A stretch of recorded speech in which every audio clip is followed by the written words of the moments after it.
Namaste to all of you. Very warm welcome to this evening's call. Friends, this has been a wonderful experience we had during this lockdown, though it is a painful period for all of us.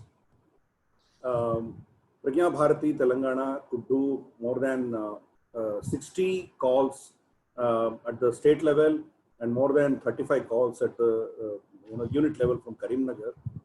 And given the situation, we could try and focus more on our nation, issues regarding our culture, geostrategic issues, and so many other matters. It's been a wonderful experience that all of you have been supportive of us, and hopefully, we're going to see better days when all of us would physically meet rather than in a virtual world like this. Friends, today we have Shri L.V. Subramanyam ji. He's a retired IAS officer. Before I introduce him, I thought I'll just briefly talk about Pragna Bharati, and then we will take it forward. I'm sure there are a few new viewers today. For their benefit, I would just like to repeat it. Pragna Bharati was founded about 28 years back by 5 stalwarts, 5 intellectuals. Dr. Tripuranayan Hanuman Chaudhary Garu. He is a Padma Shri awardee and former chairman of VSNL and advisor to the state of Andhra Pradesh Chief Minister for IT affairs. Then we had Ram Madhav ji, who is now currently the National General Secretary of BJP. And then we have V.S. Sharma Garu, a pharmaceutical professional. And then we have 2 great intellectuals who are no more with us, Harihara Sharma ji and Vakadi Pandramgaru. The idea was that the so-called intellectual space was getting hijacked by forces which are inimical to India and which had vested interests. So it was felt that the nationalistic narrative needs to be projected in the intellectual field as well. So Pragna Bharati essentially works among intellectuals to bring this nationalistic narrative among them. It also provides a platform for activists who would want some intellectual content to come and take out of it. There could be activists who are working on the ground, but they may not know real subject matter and subject related information. They may not have it. So Pragna Bharati provides that kind of intellectual content to them as well. We run a magazine, a monthly English magazine by name Bharatiya Pragna. This is not open for circulation in the newsstands, but this is available on private circulation by subscription. Those of you who have not subscribed to it, kindly subscribe to it. You can keep in touch with our team. There is Dheeraj, there is Raghuji, and there is Balaji, Chandrasekhar ji, Rajesh. So many people are there. Our team, you could keep in touch with them, and then you could subscribe to it. We also grant an award, what we call as Pragna Puraskar, to people who have done yeoman service in various fields to enhance the glory of Bharat and its culture. Previous awardees, the last awardee was Dr. Satish Reddy, who had done a lot of work with regard to missile navigation and other aspects of our DRDO. He is currently the advisor to the Prime Minister on scientific matters. And then we had people like Dr. R.V.S. Avadhanlu ji, who was one of our speakers in one of the sessions before. He is chairman of Veda Bharati. He is digitizing all the Vedas. Something at a private level, he's doing some wonderful work, which nobody else has done at an institutional level. And then we had also awarded somebody like Francois Gauthier ji for his great contribution to reviving the unknown history of Bharat.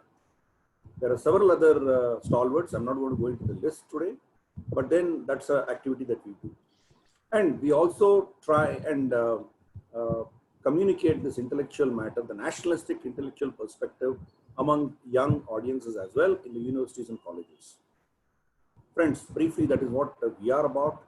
We would request those of you who are enthusiastic and are motivated or feel good about the programs that we are doing to kindly join the bandwagon and be a part of our movement. Friends, today we have Shri L.V. Subramanyam ji. He is an IAS officer. He's just retired the end of last month. As you all know, he was the former Chief Secretary of the state of Andhra Pradesh, and he had a very illustrious career spanning 3 decades. He started off being the collector of Mahbubnagar district. Then he was a chairman, managing director of many corporations, Hyderabad Waterworks, then Housing Board, Infrastructure Board, APIIC, so many boards he was a chairman.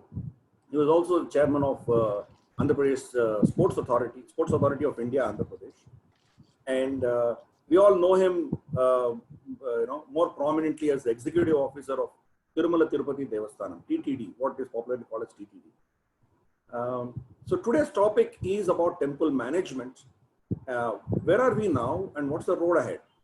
Who else can talk about this than Sri Subramanyam? He has been there, he has seen it, he's an insider, he's known what is happening, the good, the bad, the ugly, he has seen everything. Friends, this debate about temple management is a churning which is going on in the society. Just a couple of days back when TTD announced the auction of certain lands, certain properties, there was a huge cry among the Hindu community, and rightfully the government of Andhra Pradesh withdrew that notification. So we'll probably hear some things about them, about such issues from Sri L.V. Subramanyam ji. We have been seeing a lot of controversies in TTD. The point is we only focus on the controversies, but we do not focus on the larger picture of how efficiently TTD is running actually. If you, temples in North India, be it Varanasi, Kashi, or be it Vaishno Devi, or some of the temples which have huge pilgrimage footfall, they are nowhere in comparison to how efficiently TTD works. You have completely digitized it. You know precisely what time your darshan is allowed, when your seva is done, and everything is digitized. Please understand that this is the world's largest Hindu footfall temple. It has, we know that it has the largest, human hair donations that happen there. It has the largest kitchen where a number of people can sit at the single time and have meals, and that too free meal. It has the world's largest laddu making machine. The Guinness Book of World Records are massive as far as TTD is concerned. To run such an organization is not an easy affair, and that is just one. We have several temples where the Agama Shastra and the way it has to be managed is not at all an easy affair. The community involvement, the coherence of the management, these are all big challenges. While there are certain controversies, that 1,000-pillar mandapa that was demolished, there was an issue, and then some jewels have been stolen, somebody complained about it, then the laddu issue. There are controversies which keep coming up. In such a massive organization, you're bound to have some aberrations here and there. But largely, we are very proud of the way TTD has administered the overall experience of the Bhakta. So we are so happy to have L.V. Subramanyam ji. He would walk us through his experience in TTD, as well as a collector, as an officer that he has handled in various portfolios, including Chief Secretary of Andhra Pradesh. So he did come across a lot of issues with regard to this temple management, temple administration, and of course the road ahead. We all know that government cannot be holding it for eternity. At some point in time, the Hindu society has to take over. But having said that, the temples which are run by Hindu society are also not doing too great. So how do we manage this, and how do we do a smooth transition? Friends, let's hear from Sri LVSC. Sir, floor is yours. Andarki namaskaram. I hope this volume is all right if I speak at this volume. Yes, sir. But I hope you would be talking in English, because we have a large audience who don't understand. Sure. I'll talk in English. Sadasiva Samarambham Shankaracharya Madhyamam Asmadacharya Paryantam Vande Guru Paramparam. All of us are here because we are all attached to our place of worship. Some of us are not shy of showing our religious identity. Some of us are reticent when it comes to speaking about our dharma, and some of us are genuinely concerned that a lot of good should have happened, it is not happening, and we are not knowing exactly what is the path to take. Because all of us believe that a temple, though managed by few individuals like me, we ultimately realize the presiding deity, whether it is the Lord Venkateshwara or Lord Narasimha, they are the owners of the entire property.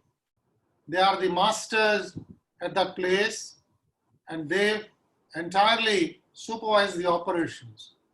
So many of us have this philosophical thinking that after all, God is watching everything. If things are not going okay, God is going to punish them. Let them have their own fate.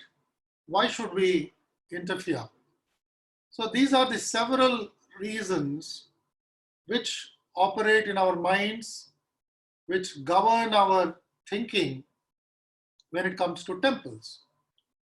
So I really don't know whether I can cater to all these thoughts, but I'm planning to talk on the legal part of it so that we understand what is statutorily laid down and what is already available to us.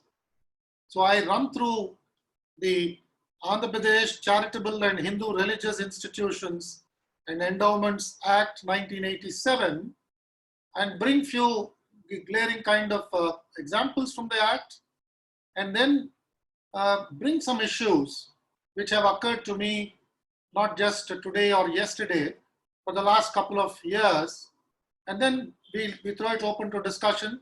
I'm sure there are many experienced people who are participating here who can also chip in and give their thoughts. We are all aware that today there is a huge demand which is slowly getting generated that why the Hindu temples should not be managed by the Hindus. Now this is a slightly a kind of a paradoxical demand because the people who are managing there are only Hindus. If you take Tirumala Tirupati Devasthanam, the people who are running the show, whether it is the chairman, the executive officer, several members of the board, they're all Hindus.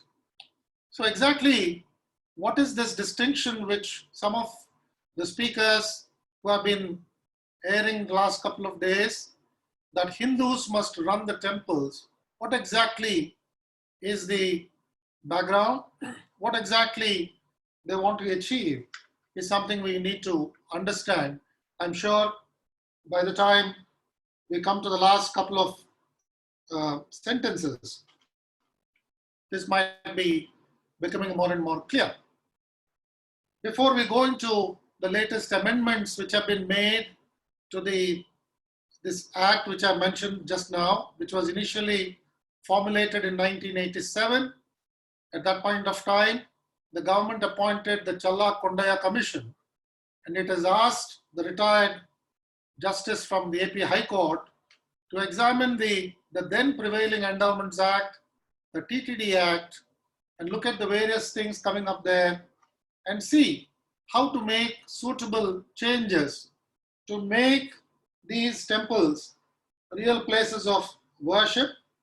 And the concern, of course, appears to be about the wealth that is getting generated in these temples.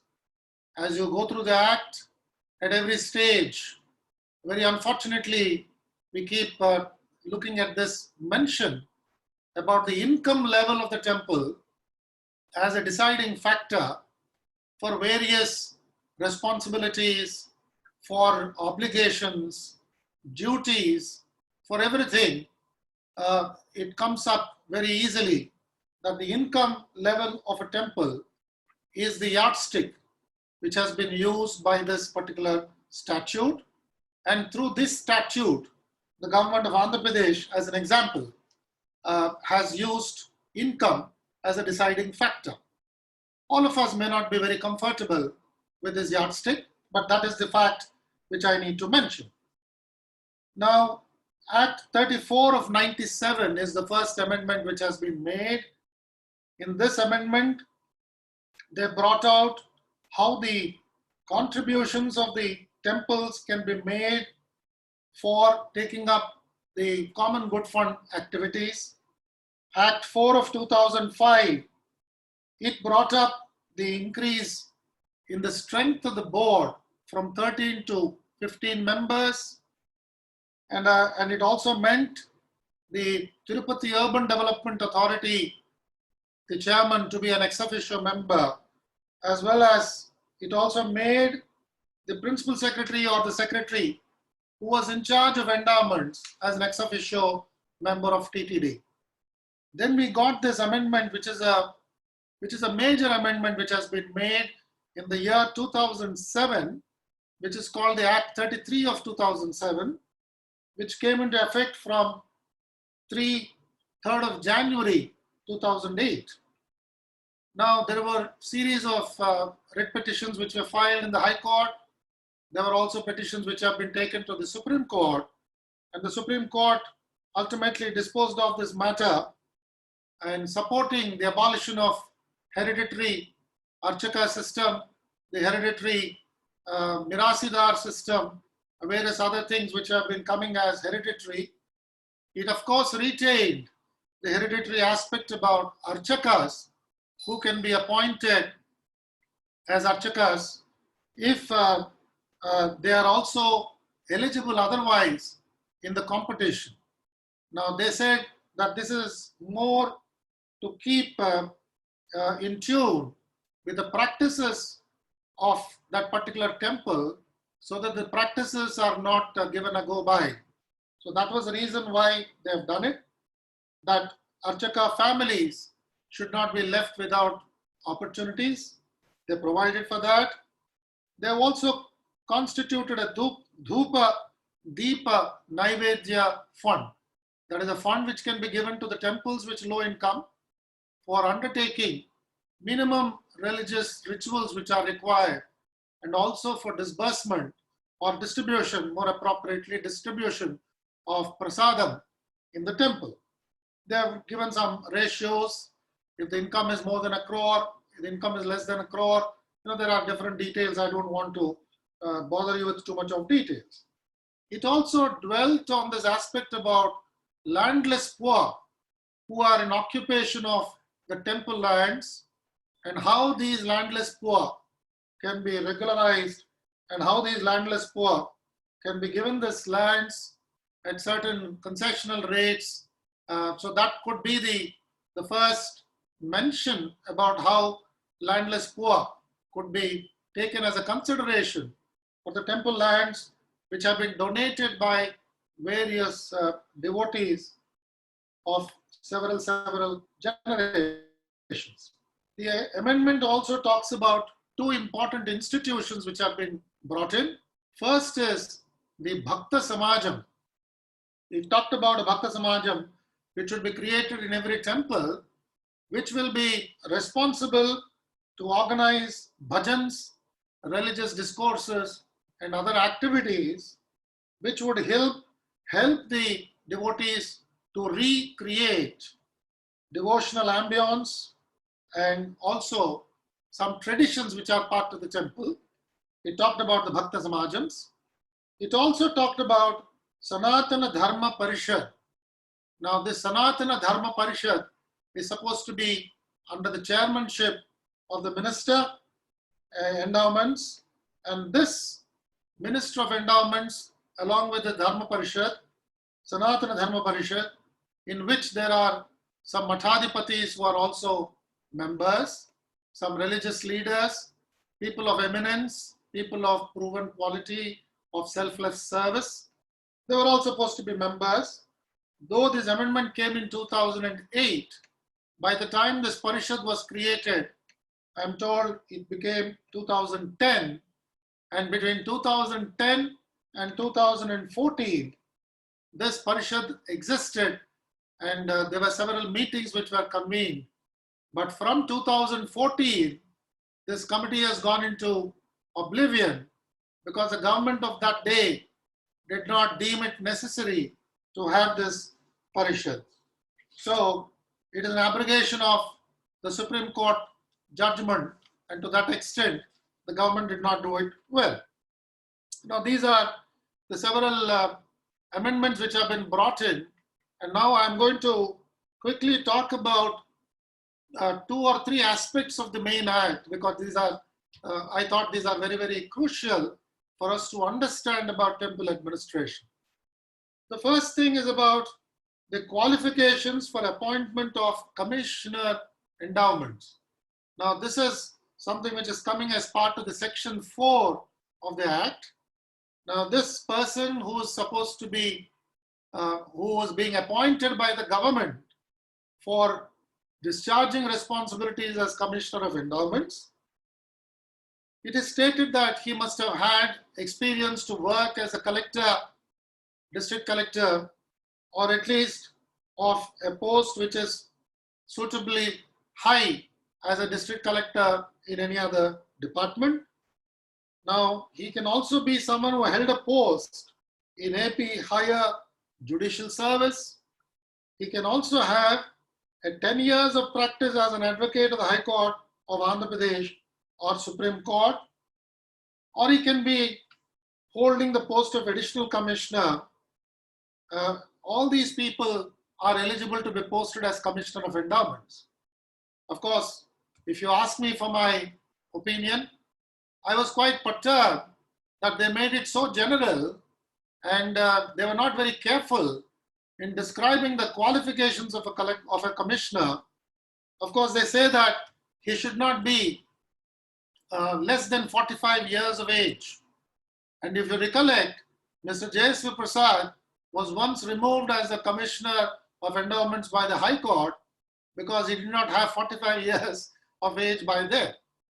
Now, nowhere does this commissioner definition mention anything about his religious preference. Of course, it says Hindus, everywhere it says all the employees need to be Hindus. But in terms of his understanding of the Hindu scriptures, of the Agama Shastra, or the temple architecture, the various things which he can sort of dabble with as a commissioner of endowments, nowhere I notice that there is any requirement which has been specified in that direction. So those are certainly the missing links in this entire description in section 4. Then we come to an important section, which is section 6. In this section, what happens is the commissioner endowments is supposed to prepare the list of all the religious institutions and endowments and bring out what is their annual income.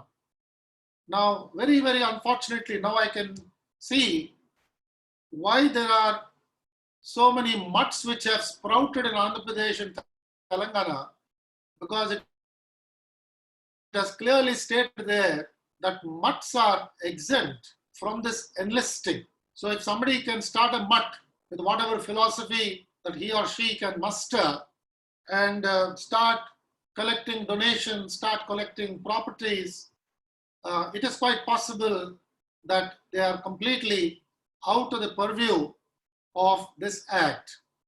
Whether it is good or bad is something which we can judge separately and individually.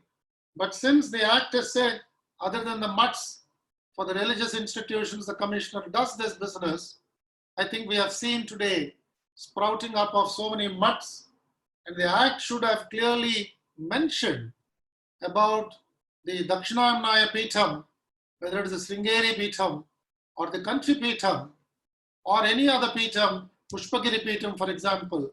They could have mentioned that these are the primary Peethams in the state of Andhra Pradesh at that point of time, which may perhaps include now Telangana, and stated that these will be the religious bodies which will be monitoring the activities of various temples, and they can be the guardians of whatever goes on as part of our religious philosophy, religious activity. That didn't happen. Now, similarly, when we come to about the section 8, this is the section which empowers the commissioner for supervision of all the religious institutions, which I just now mentioned.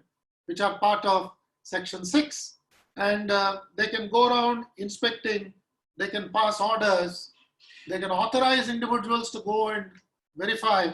Of course, it is very clearly stated that whoever is authorized to go for such inspections must be Hindus by their beliefs. Then we come to a couple of other sections. For example, we talk about the Chapter 3, the Section 15, appointment of Board of Trustees. Now again, as I told you, the distinguishing feature here is the income of the temple. So if the income of the temple is less than 1 crore, then how many members are going to be there? More than 1 crore, the government is supposed to appoint this Board of Trustees. So the government is of the day it starts dabbling in these temples, because it has no guidelines before it, whom should it appoint, whom it should not appoint, or what is the litmus test of the people who are going to be the members of this board. The only thing it talks about is the income of the temple, and it specifies how many members can be there. I'll also bring it to your mention about Section 29 of the Act, which talks about the appointment and duties of executive officer. Now this executive officer, it typically says all the temples which have got more than 1 crore of rupees as an income, the government will appoint an executive officer. The executive officer will naturally discharge while professing Hindu religion, and then he discharges all the powers which are delegated to him from time to time from the Commissioner of Endowments if he is in the other Hindu temples, and of course Executive Officer of Tirumala Tirupati Devasthanam. He is also the ex officio secretary of the Tirumala Tirupati Devasthanam board. The duty of the executive officer, it also states, though this is not something which we very much see in action, it talks in the Section E of Section 3 that he will, it is his responsibility to undertake activities which would foster faith, devotion, ethical conduct in the society. Similarly, by forming Bhakta Samajam, conducting of bhajans, religious discourses, he is also supposed to take up activities which will reflect upon the sampradaya, the tradition of that particular place, of the institution, and various other things. I'm only going through all these sections because at every section, I'm sure enlightened members like you, a bell will ring in your mind whether these are being really performed and whether you had a chance to look at this, and then we can come at the later part of the discussion on how to see that these provisions which are already available, which are immediately taken up for serious consideration and implementation. We come to Section 37, which talks about punishment of office holders and servants, and it typically talks about the same procedures which are obtaining in the government establishments. Namely, it should be a written complaint, it should be a written order, there should be punishment, there should be imposition of fine, there can be suspension which is ordered, which can be removal, it can also lead to suspension, which can lead to dismissal, penalties, things like this. So I want to just flag this point to you that there is no chance for any religious punishment of something like a seva where the concerned employee is automatically moved into a state of repentance so that he doesn't try to commit these mistakes. If you please permit me, I did try in Tirumala Tirupati Devasthanam to implement such kind of punishments also. Of course, I was there for 2 years. I did not have a chance to see whether these people, the delinquents, did they make any change in their behavior, because I gave punishments like working for 15 days in Goshala, working in Annaprasada Kendra for 30 days, participating in cleaning of the various utensils for 15 days, things like this, which the employee will automatically, I thought, may get into a sense of repentance, and thereby he may not repeat such mistakes in the future.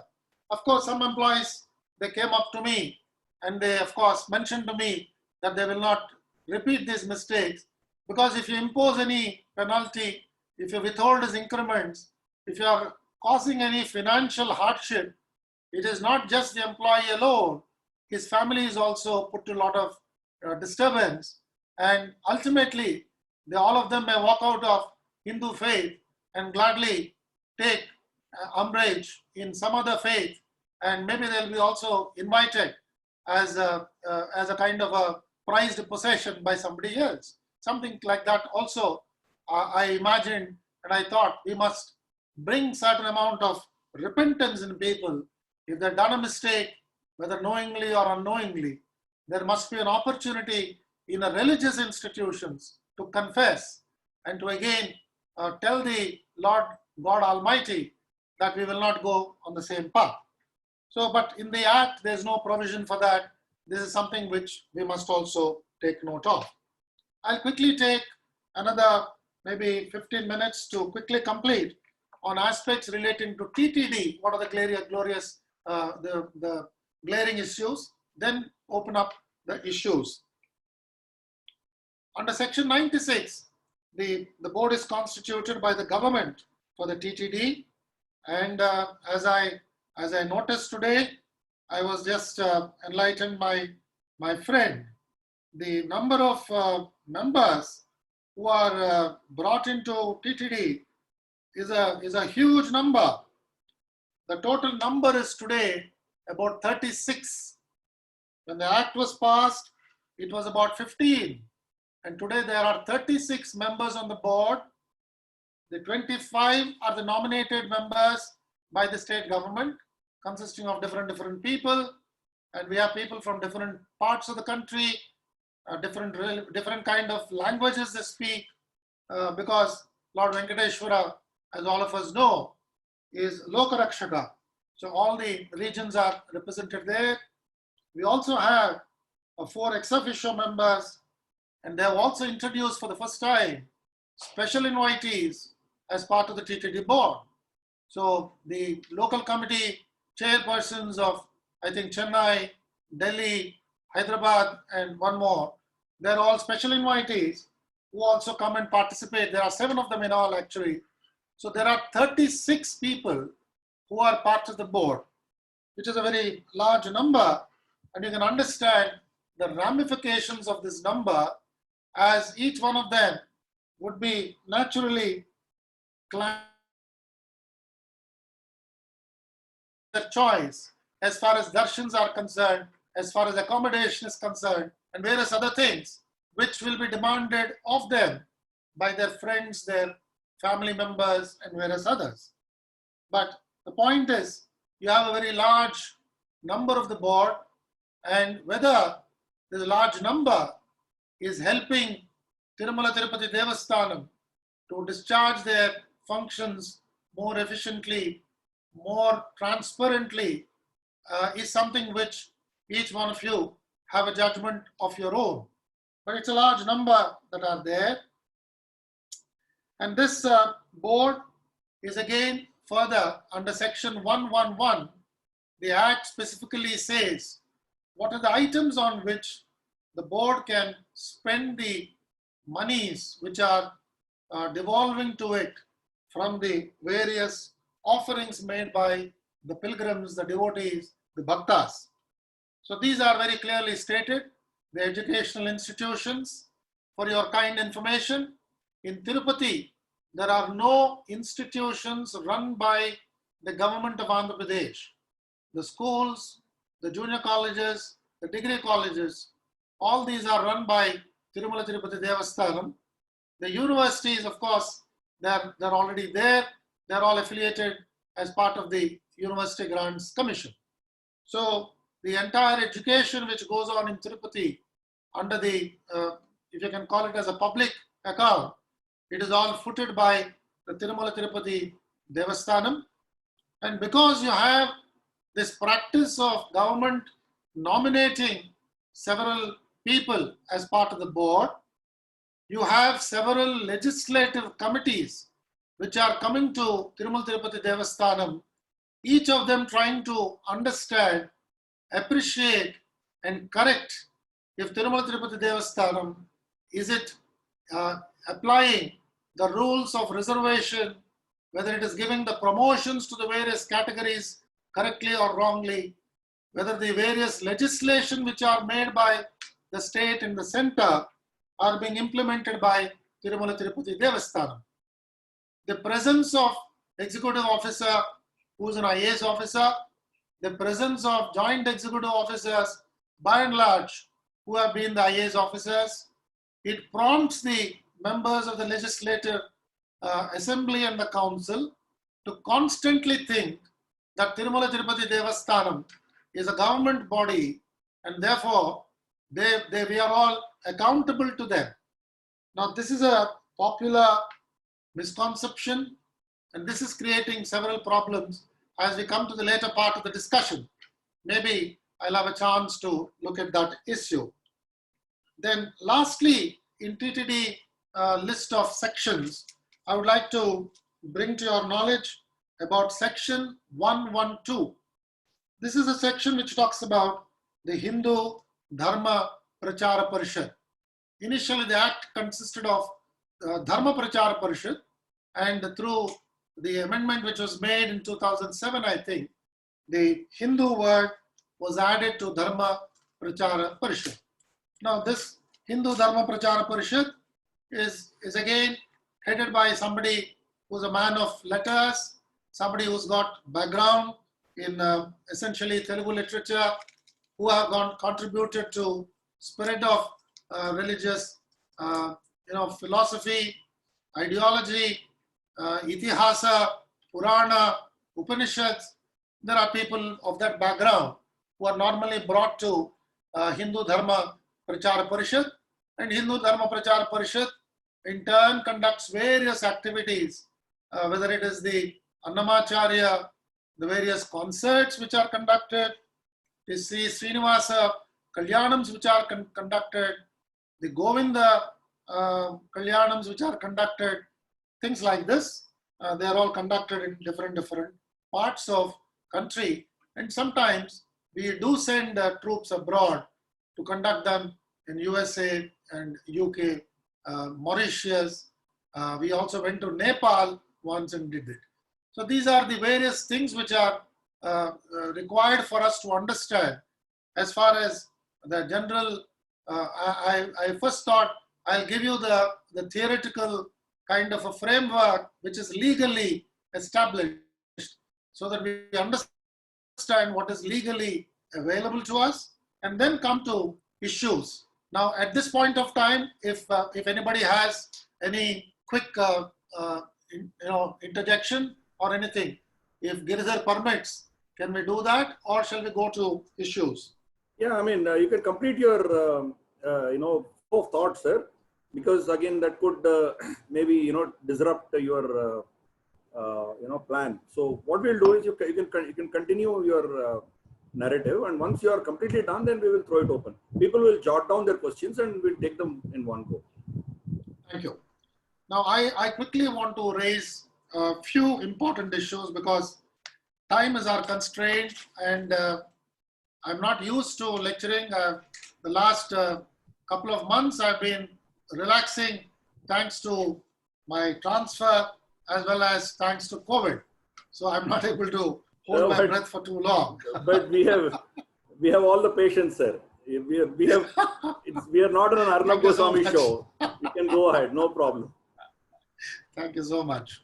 The first issue which I would like to mention as I talk to you, in the Act, the requirements of Agama, the requirements of a temple, the Sthala Puranam, the local traditions, how do we accommodate that? How do we protect them? And how these should be enshrined in the management of every temple is something which I thought was gloriously missed by our legislators when they brought out this act. So if it is a Saiva Kshetram like Sri Salem, now the Saiva Agama is of paramount importance there. You may also have Shaktayam there, Amavaru's temple is there, Brahmarambika, but whether the executive officer who's concerned, whether the board of trustees, what is their exposure to this Agamam? How do they understand the intricacies of this? They may have an Agama advisor, but you know how advisors are sometimes dealt with.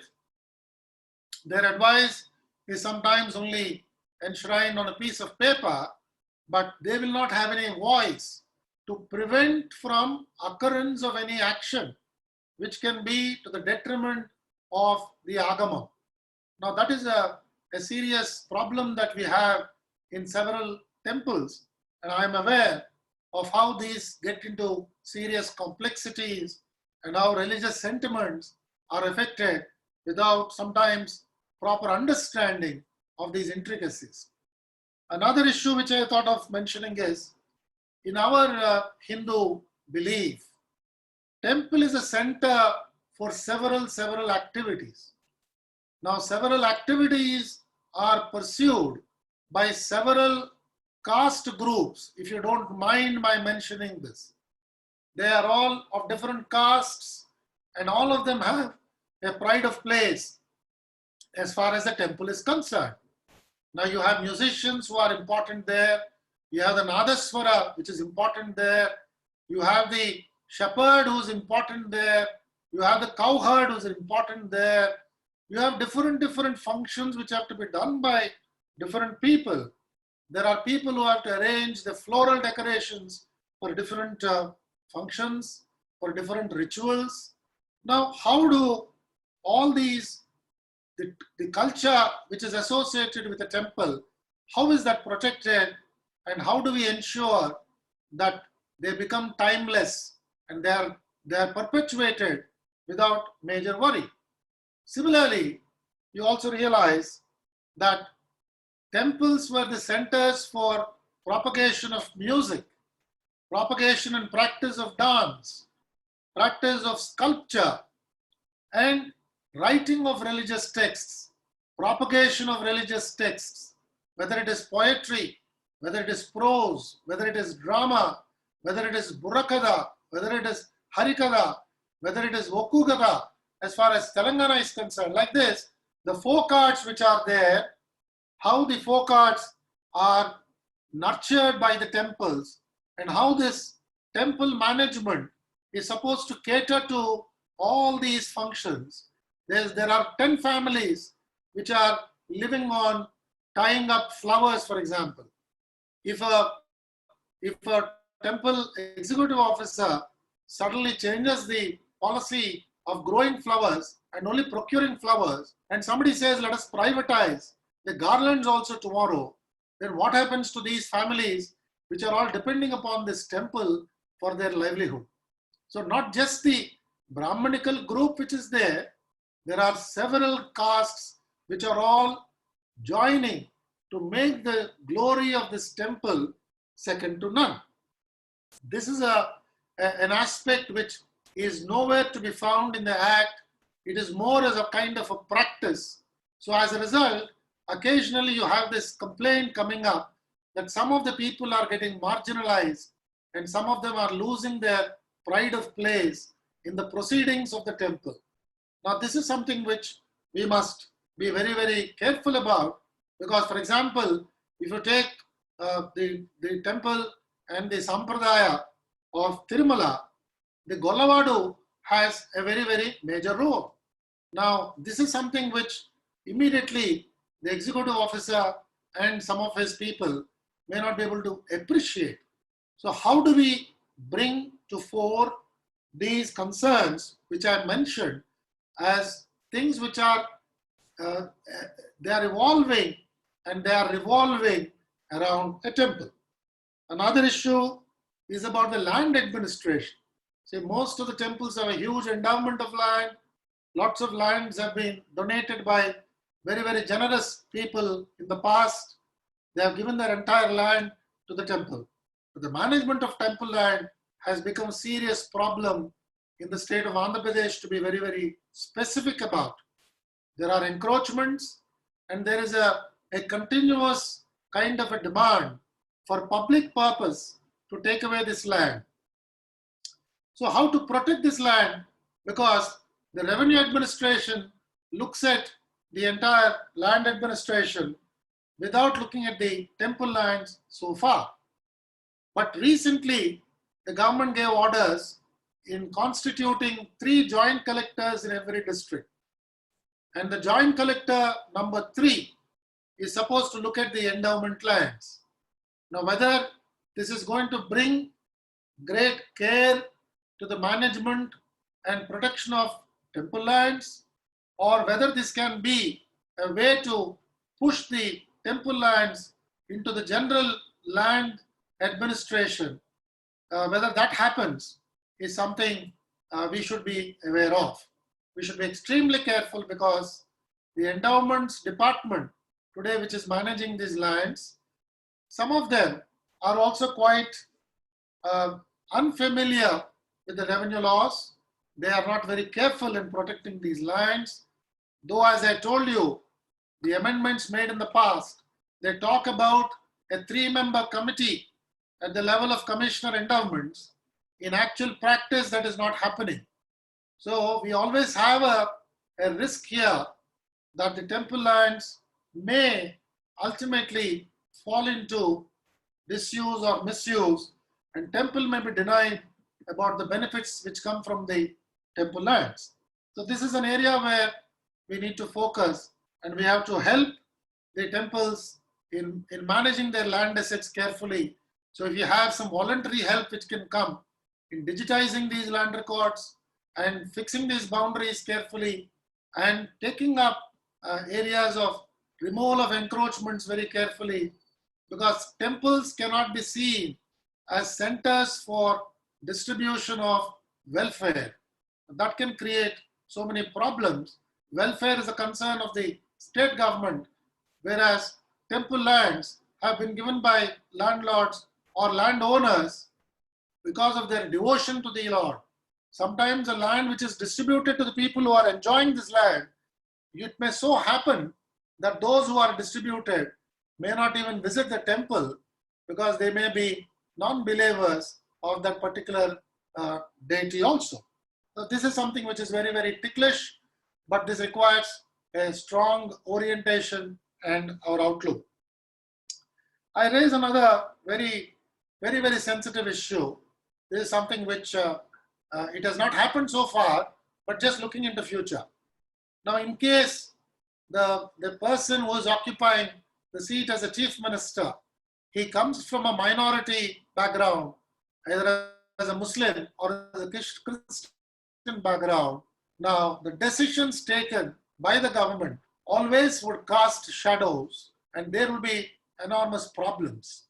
We have seen the auction of temple lands, which has just been yesterday annulled by the state government. But you saw how much of anxiety it has created in the society, and how people were so very upset that this is happening, and how the purpose for which the donation was made was defeated by this action. Let me clarify to you, just for the purpose of record, this sale of land has been happening. In the past also it has happened. It is not something which has happened just for the first time now. But the way it has happened, the time it has happened, and the general suspicion which is surrounding, I think that has created a huge kind of a problem for the TTD to go ahead. So if a person is of minority background, as it is happening now, we really don't, a common man may not be able to appreciate, because he only looks at the religious identity of the person sitting there, but the entire machinery is at his beck and call. So the individuals he's posting to Endowments Department, or he is posting to Tirumala Tirupati Devasthanam, to be specific. Each of this decision, it can create an area of skepticism, a doubt, or a suspicion. So we need to tackle this. And at one point of time, we thought that can these officers who are going to man these posts, can they be recommended for acceptance through a collegium which can be constituted for Hindu religious institutions, so that this collegium will have a chance to have a dialogue with these officers to find out their religious sympathies, practices, and see that tomorrow these suspicions don't raise against them, and that can be to the detriment of the entire temple administration. So some idea like this, maybe as days go by, we can all debate and suggest to the government, and it's of course, as the act is there today, it provides power to the state government to decide on these matters. I conclude at this point by just mentioning that so many positives are there in the temple administration as far as Andhra Pradesh is concerned. I'm not talking about Telangana because I don't belong to that cadre, but same thing is applicable to Telangana also.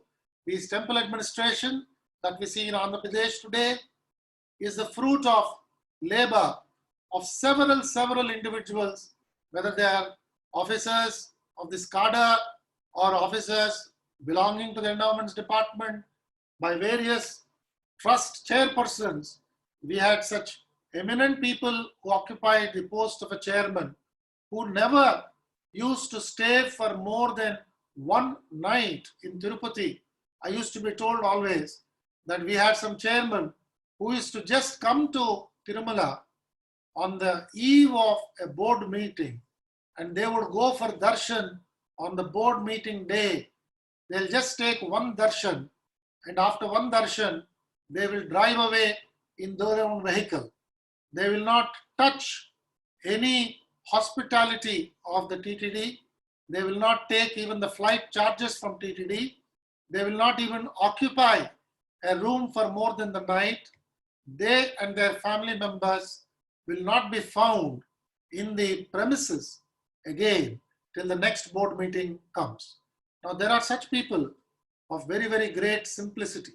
I have seen some of the temple, other temples' executive officers of exceptional caliber and honesty and integrity. So we do have these individuals who have all contributed to the glory of the temple administration which is obtaining today here, and which, as Giridhar mentioned right in the beginning, which is very unfortunately not there when we visit some of the very important temples across the country. So though there are so many positives, I think we are living on razor's edge. So we need to take stock of some of the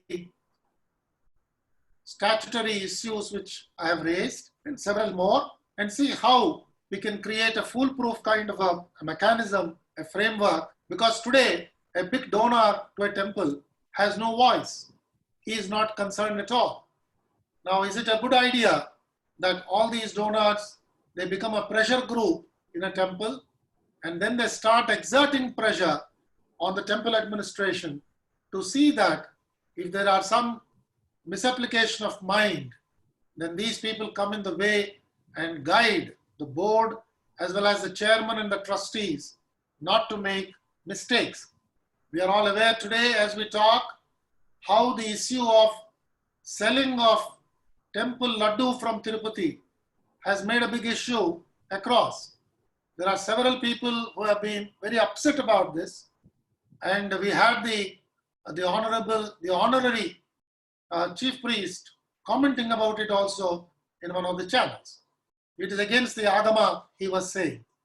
So we should be very careful that some of these decisions are not taken in a kind of a hurry and by people who don't understand some of these details. Now sometimes immature handling, as I said, by individuals. It creates a furor in the society. And this is highlighted because there are several people who are waiting to jump onto this bandwagon and make a mincemeat of the temple administration which is available on that particular day. Now that individual, whether he is an executive officer or a chairman or a joint executive officer, whatever, he may be there for a couple of days more or a couple of months more.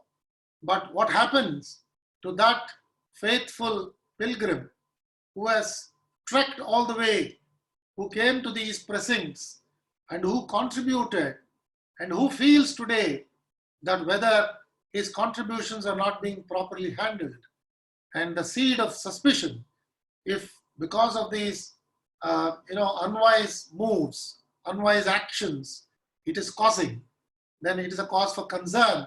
I think all of us as responsible people, we need to air our views and correct the situation.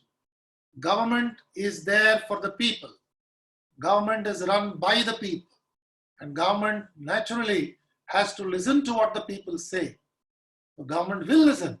There are several instances. The latest one about the land sale, when several people have raised their objection, promptly the government took action to set aside this, and it has asked the TTD to go through that again carefully and meticulously and consult all the stakeholders.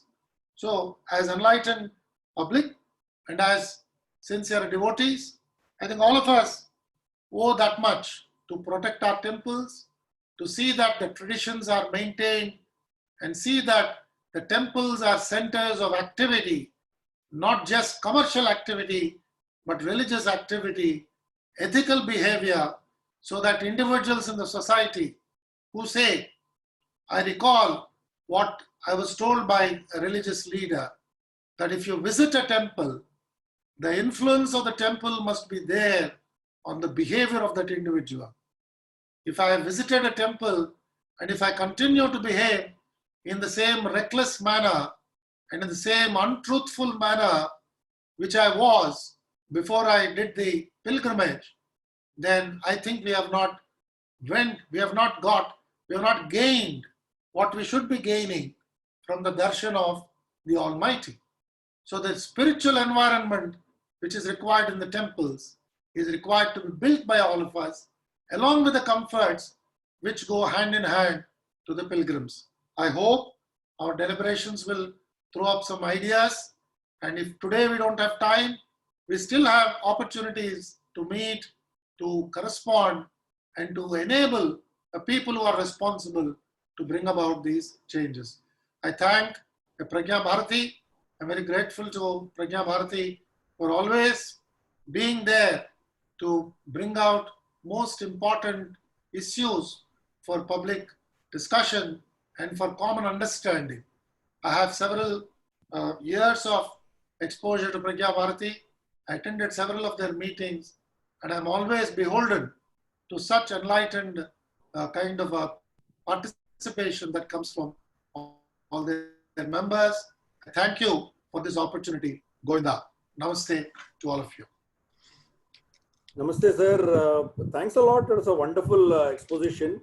I had, before this call, I had requested you to, also talk about the potential issues and the controversies around it. I think you did touch upon quite a few of them. Thankfully, you are out of the government, so we are a little more at liberty to ask you what we thought. We couldn't have dared ask you when you were there in the government, but that's the nature of the devil, I suppose. But then it was wonderful, sir. It's so easy for people to get sucked into the negativity behind the temple issues. There are issues with regard to lands or pilferages.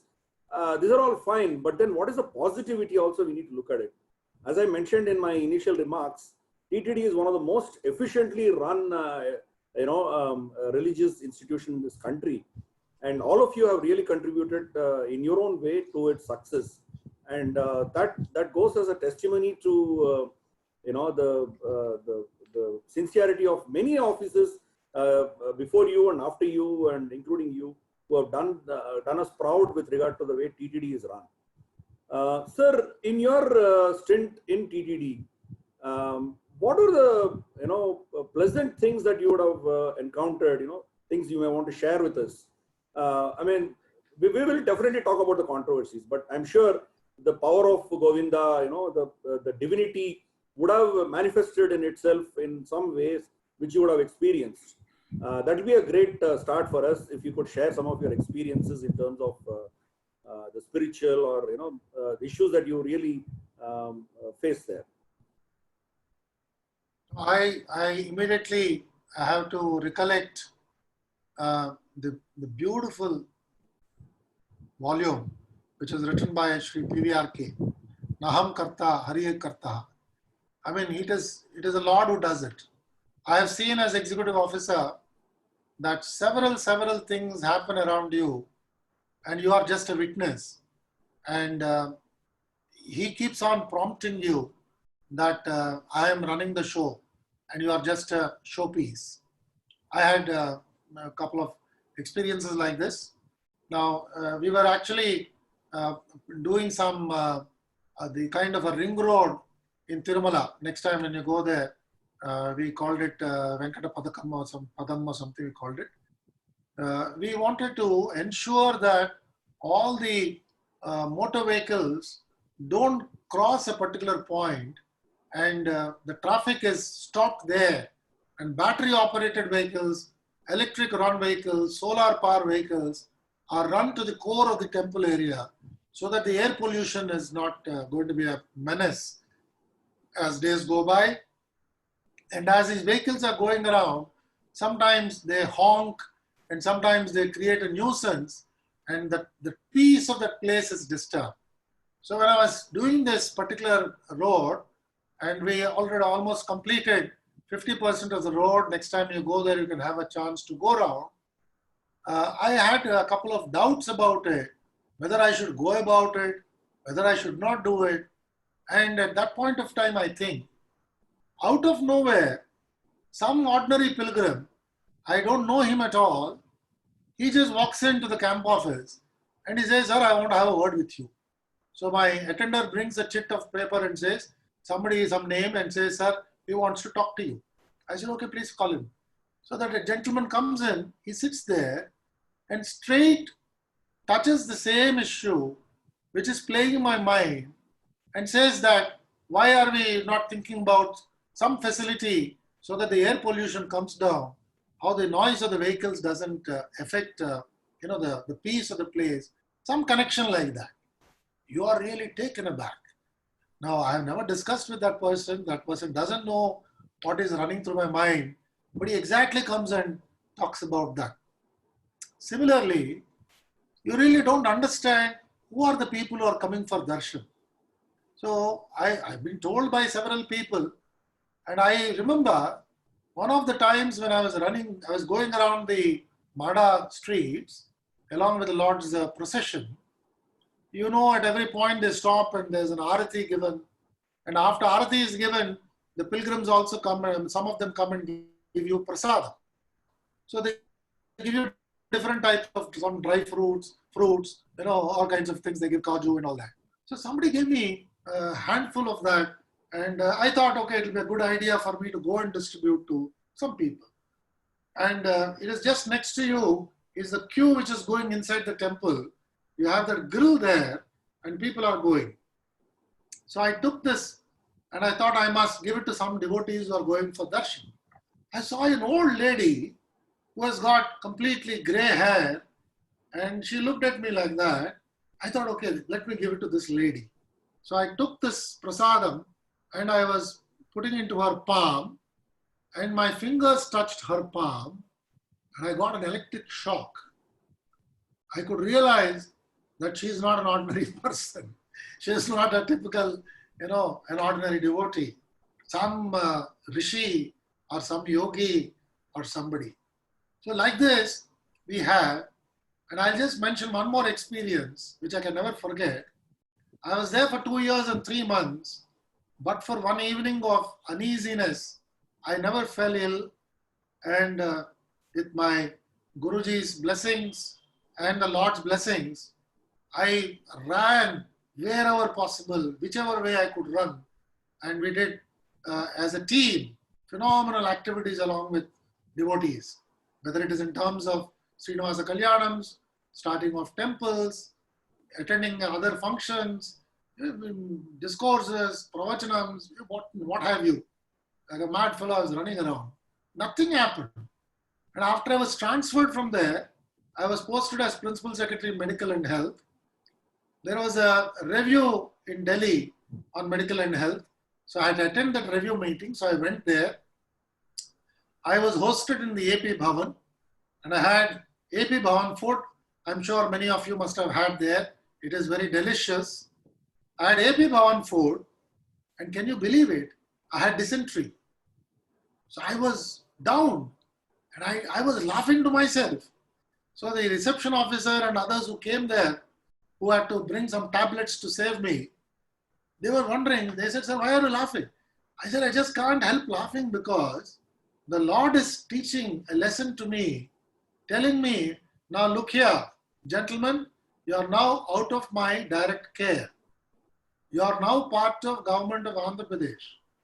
As long as you were executive officer in charge of my office, it was my responsibility to directly take care of your health.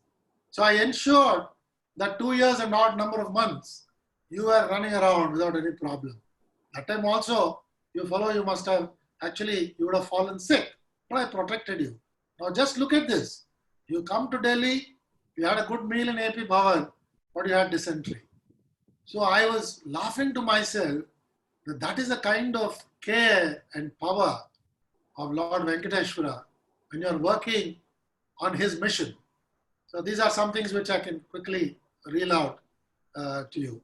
Thank you, Girdhar, for raising those issues. Wonderful, sir. Wonderful. I mean, these are all the things which make people really connect to our temples and our Bhagavans and our divine forces. I think the controversies should not be taking us away from the great connect we have to our temples. And it is wonderful to hear your experiences, sir. And also, Tirumala, the history has been whoever dares touch Tirumala has been finished off.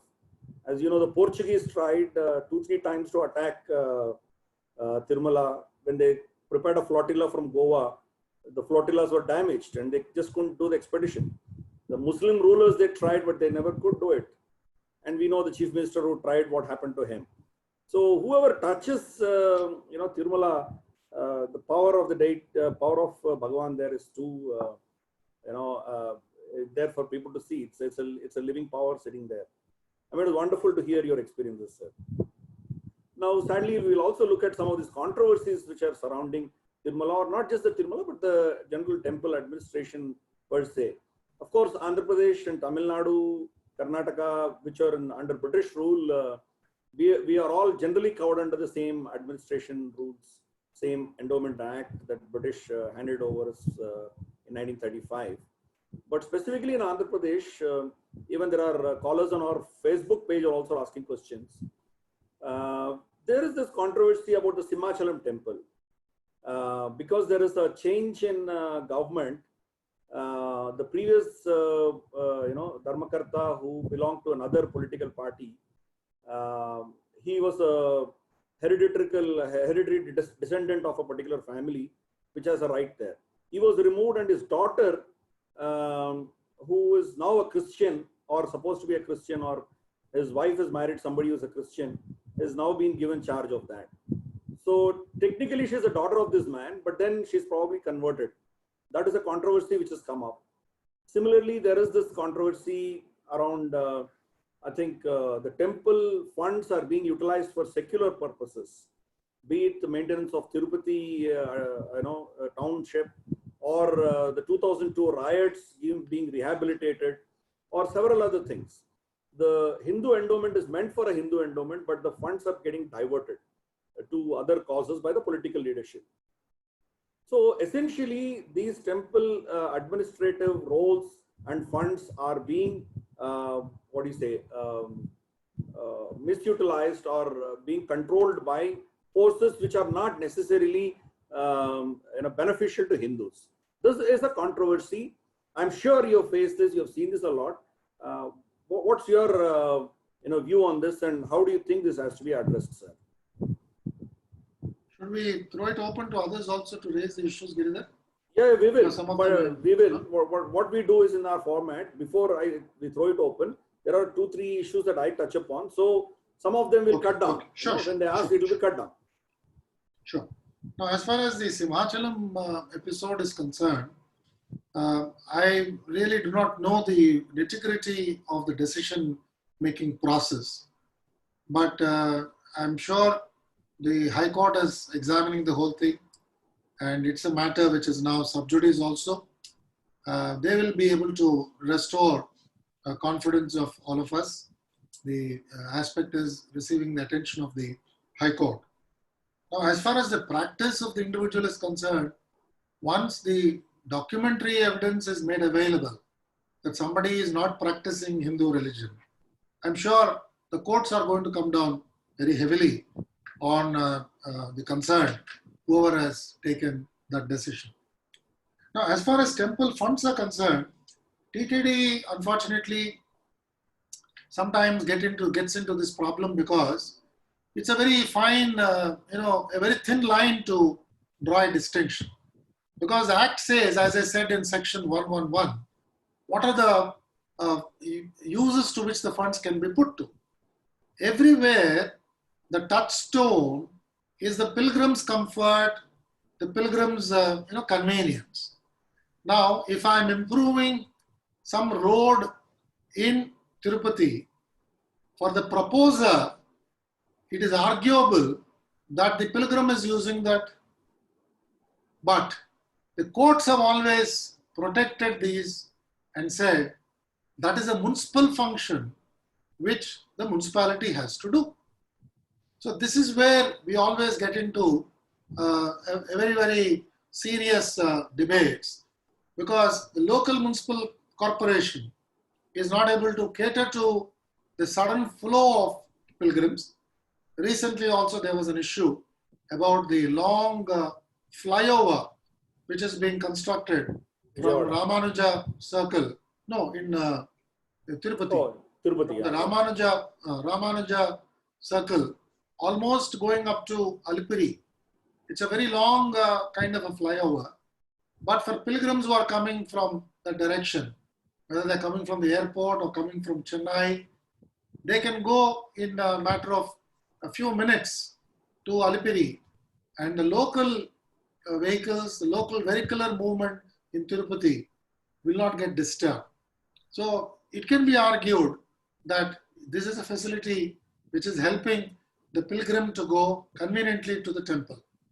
But somebody might argue saying that that is a municipal function which the municipality has to do. So this is where the arguments are usually campaigned on both sides, and invariably a High Court seems to be favoring a very conservative, if I may use the word, a conservative look and say that no, that is not typically catering to the services of only pilgrims.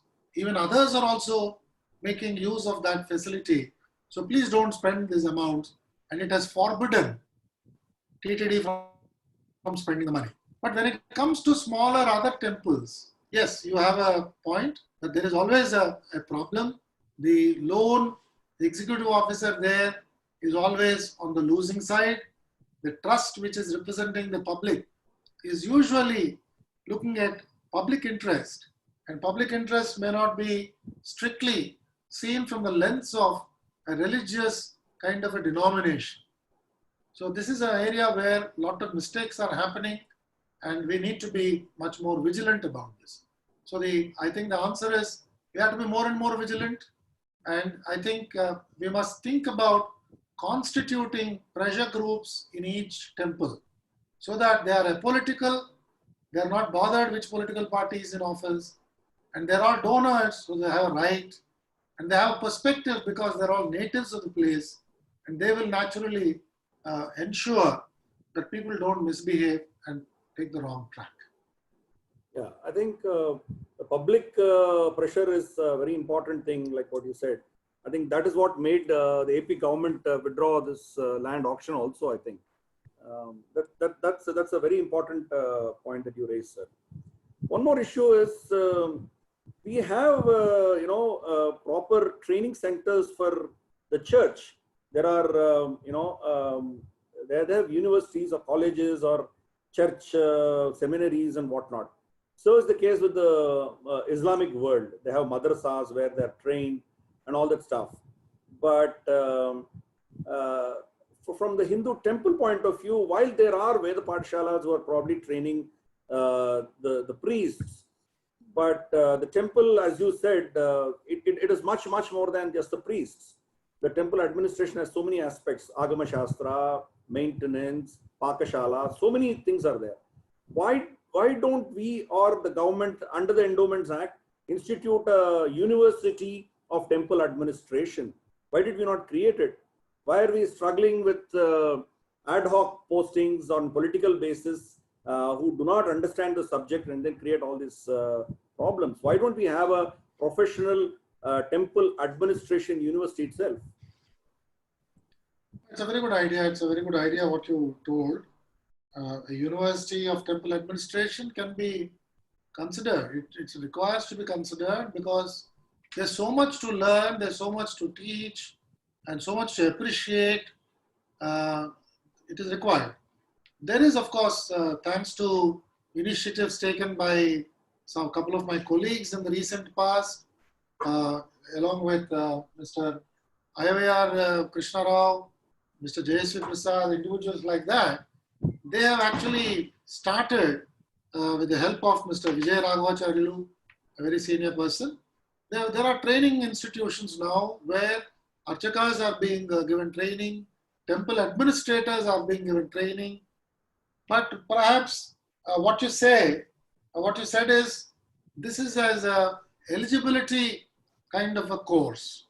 That is something which is not happening. They're all today only refresher courses. So they come back and train for a day or two and go back, but not essentially they are qualified in any of that. They don't understand, some of them may not even understand pure Telugu, forget about Sanskrit. So they are sometimes in their own world, so they don't know how to correspond to the Archaka fraternity, the Vedic scholars fraternity.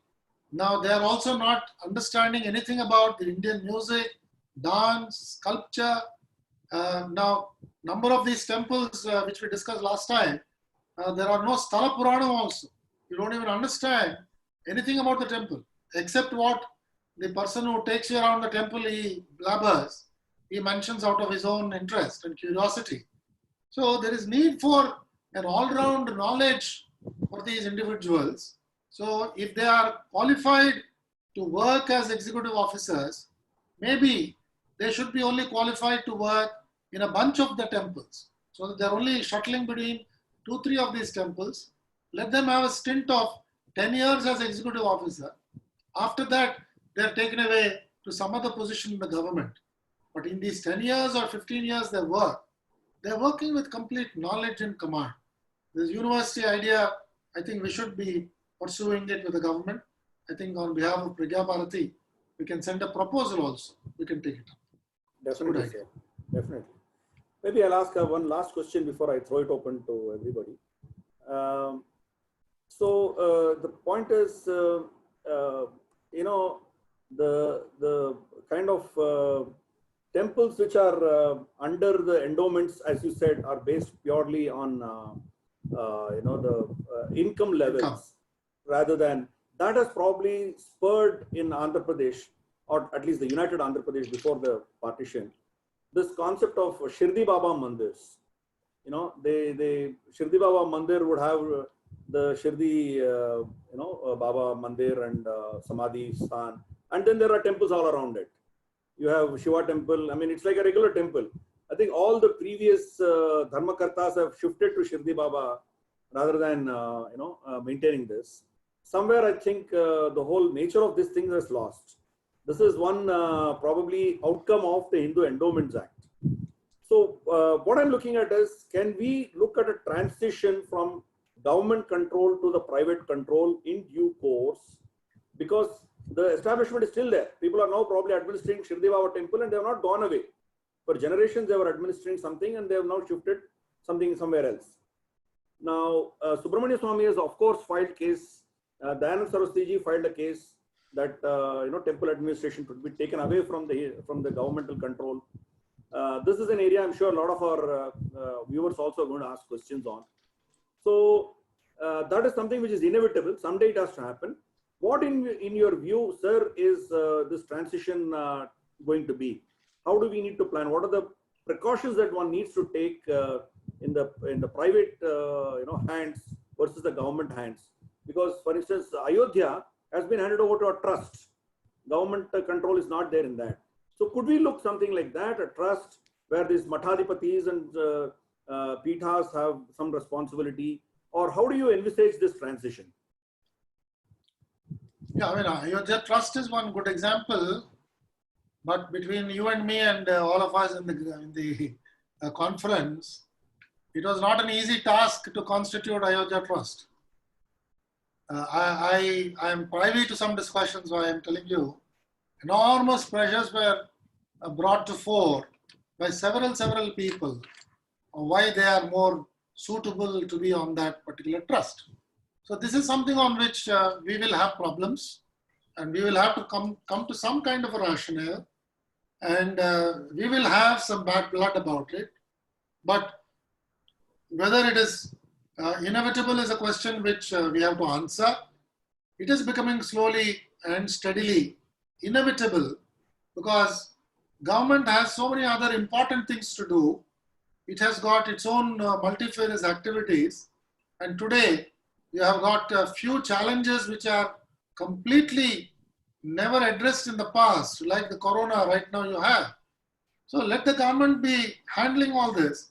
Why should it get into some Simachalam temple or Annavaram temple and create problems? And then the helpless members of the Legislative Assembly, he just doesn't understand whether he should break a coconut there or whether he should give a jaggery piece there. He doesn't understand whether he should wear kurta and pajama and come there. He doesn't understand at all. He only looks at coming to the temple sometimes because his face is going to be shown in the newspapers and all the voters in his constituencies are looking after his popularity. Unfortunately, this is what is visible today. Now, if he's so religiously minded, why should some of these people come and clamor for privileges that they want to be, right at the gate, they want to be received by the executive officer, they want to be given such and such a type of a cottage. Now, some of these things are invariably being mentioned by them because they see this as a kind of a privilege. What is a privilege? I mean, a comfortable stay is what we must ask for. Comfortable darshan is something we must ask for and crave for, but this is not happening. So government, to get away from this, is a big boon for the government if it agrees for that. But as far as the Hindu society is concerned, how do we converge our opinions? How do we bring it together? Because we have got Sri Vaishnavites, we have got Shaivites, we have got Smarthas, we have got Madhvas, we have got Shakteyas, Ganapatyas, we have got so many of them in our following. Now, I also go to Tirumala, but I am an avid follower of Sri Vaishnavism. Now, if I find a Smartha, religious head sitting there, whether I'll be tolerant, whether I will be encouraging that, these are the questions which we must ask ourselves. And I think we must have some preparatory brainstorming sessions and request these religious leaders and our Pradhana Mathas, our Sringeri Matham and Kanchi Matham, to guide us in taking this forward. Otherwise, it's a good, fancy sounding idea, but it may create more problems. Now, you had the experience of Hajiram Mutt, which was running TTD for some time. And TTD is yet to recover from the losses which it suffered at that point of time. Even now, very frequently mention is made about how properties were embezzled during that point when Hajiram Mutt administered Tirumala Tirupati Devasthan. So we need to be very, very careful, very cautious. And we must bring people with pro bono kind of outlook and who can be technically also very, very sound. Today, there is a great place for technology. So how the technology can be brought in without sacrifice of tradition. So these things, I think we have to work very carefully, and we can suggest some model kind of an administrative mechanism so that everybody is honored. Now, I'm aware that we can't completely cut off the privileges which some people have. Now, there is somebody who has got crores and crores to donate. Now, his time is also quite precious, and his donation helps the temple in undertaking a lot of philanthropic activity. They're able to build a lot of shelters, they're able to take up water supply projects, they're able to run educational institutions, they're able to run Veda Pathshala. So I don't like to underestimate the contribution made by these people, but it should be proportionate. That should not become an awkward looking practice that thousands of people are given these privileges, and naturally the most devoted people are trekking up and waiting in the queues, and they spend hours and hours for a fraction of a second of a darshan, a good darshan. In fact, I defined, when I was there, I defined to some of the IT professionals, what is a good darshan? They asked me. I said, it is a good darshan if I'm able to stand in front of the Lord, whatever distance that I can go, and say with my folded hands, Om Namo Venkateshaya.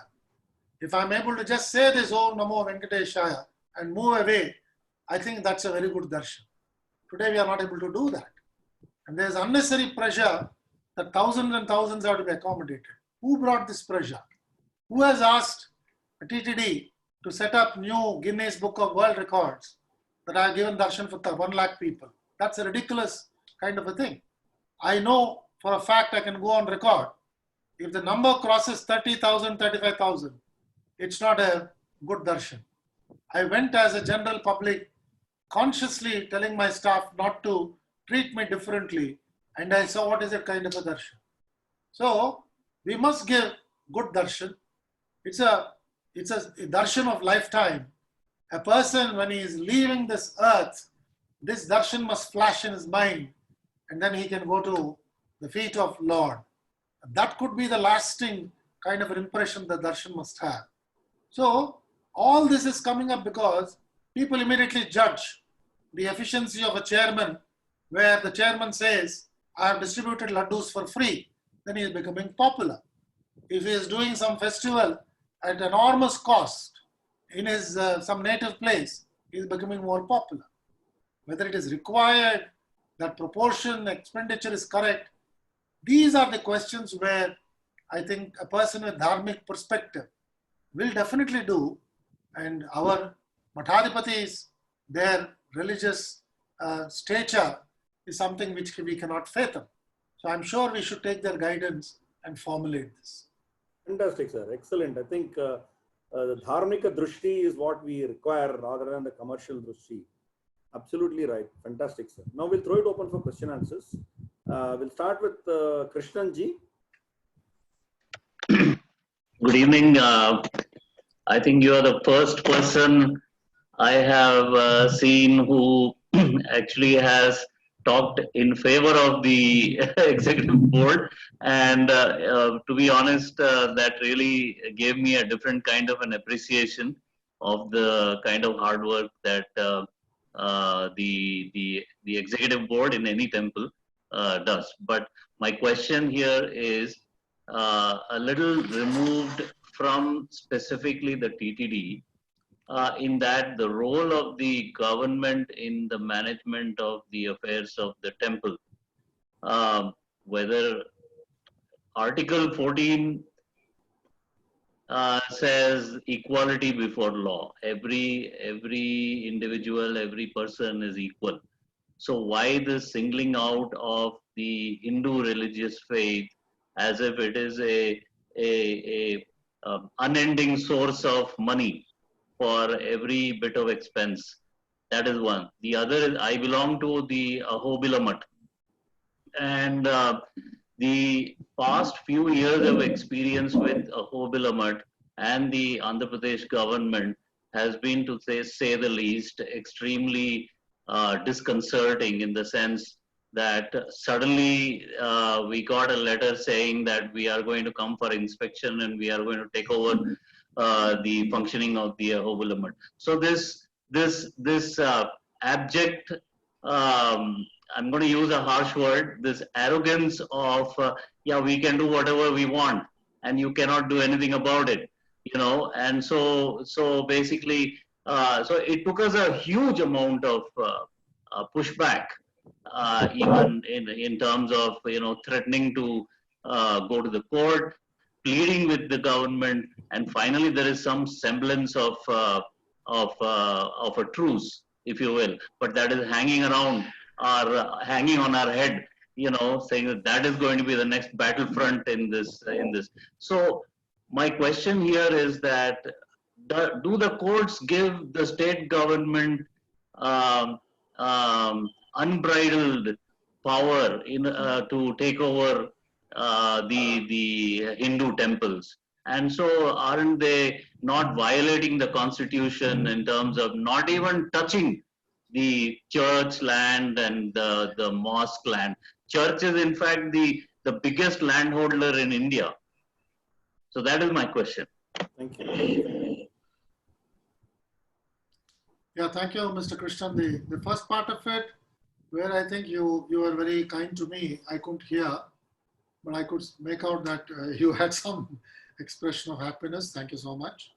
Now, as far as the temple affairs are concerned, as I was telling you, the appointment of Commissioner of Endowments, the appointment of Secretary for Endowments, the appointment of trust chairman to these trusts, wherever they are there, these are all the kind of functions which state government today is doing, and because of which the state government's involvement in the temple matters is inevitably happening. Now, there is no alternative which we have presented. Now, I'm always confused because we always bring a constitution as if constitution is supreme for everything. Now, if constitution is supreme, then let us make constitution supreme for all the religious institutions also in the country. Now, there we don't make constitution supreme. So I don't believe in this Article 14 saying right to equality. There are always exceptions saying some people are more equal. Now, I can't say there's right to equality. Everybody will get into the Garbhagudi without any stoppage. We have to have some practices there. Now, I can't say I'm a very devoted person just because I have not learned Vedam. Why should you stop me from going and doing the Alankaram of the Lord? I am very, very devoted. If somebody were to say that, I don't think we can allow it. But at the same time, we go to the courts of law and we ask the court to adjudicate. For example, Ahobilam also. We go to the courts and say, let's adjudicate. By chance, I got to know about Ahobilam problem. They sent a representation and I know several of them. They're all my good friends there, my well-wishers. And when I came to know about it, I was shocked because immediately I rang up and spoke to the collector there and I said, this is absolutely unbecoming of the executive officer. You please warn him. I'm also telling the Commissioner Endowments because this cannot happen. There were some misunderstandings. So the collector, the former collector, now that collector is, no, the present collector, Saint Pandian, I spoke to him and I told him that you must immediately intervene in the matter. I think it is something which we can resolve. We can sit and sort it out. But as you said, it is the courts which are giving these unbridled powers because Hindu community is not coming up with any alternative. If you can have a kind of a sharing of views of all the pontiffs of the Mathadipatis, and if they can say, as far as Ahobilam Matam is concerned, this is how we will go ahead, this is how we will run it, I don't see how courts can go against that. We should come together for all the temples, major temples, which are called the 6A temples, and see that we present a kind of a framework of how these temples are going to be run according to the religious tenets and by the Mathadipatis who are supreme in our religious belief. Then the courts can definitely swing in favor of all of us, because there are, again, you will permit me to say this, even among the worshippers of Ahobilam, there is again a splinter group which goes supporting XYZ. Now this is sometimes the cause for some confused response from the government, and any delay from the government. The local people, they don't behave properly, which is not right. So you're right that this arrogance is not at all correct. It has to be tackled, and we must tackle it. And for each temple, if we have a pressure group which is constituted, and this pressure group is also airing the same views, but they're all independent. Because if you're talking as a representative of Ahobil Mutt, then you're either as a proponent or a defendant. But what is a neutral voice is sometimes a problem for the courts also to find. So maybe we can explore some ideas like this and certainly see that such very, very important temples are preserved because they have huge tradition. Thank you. Thank you. Thank you.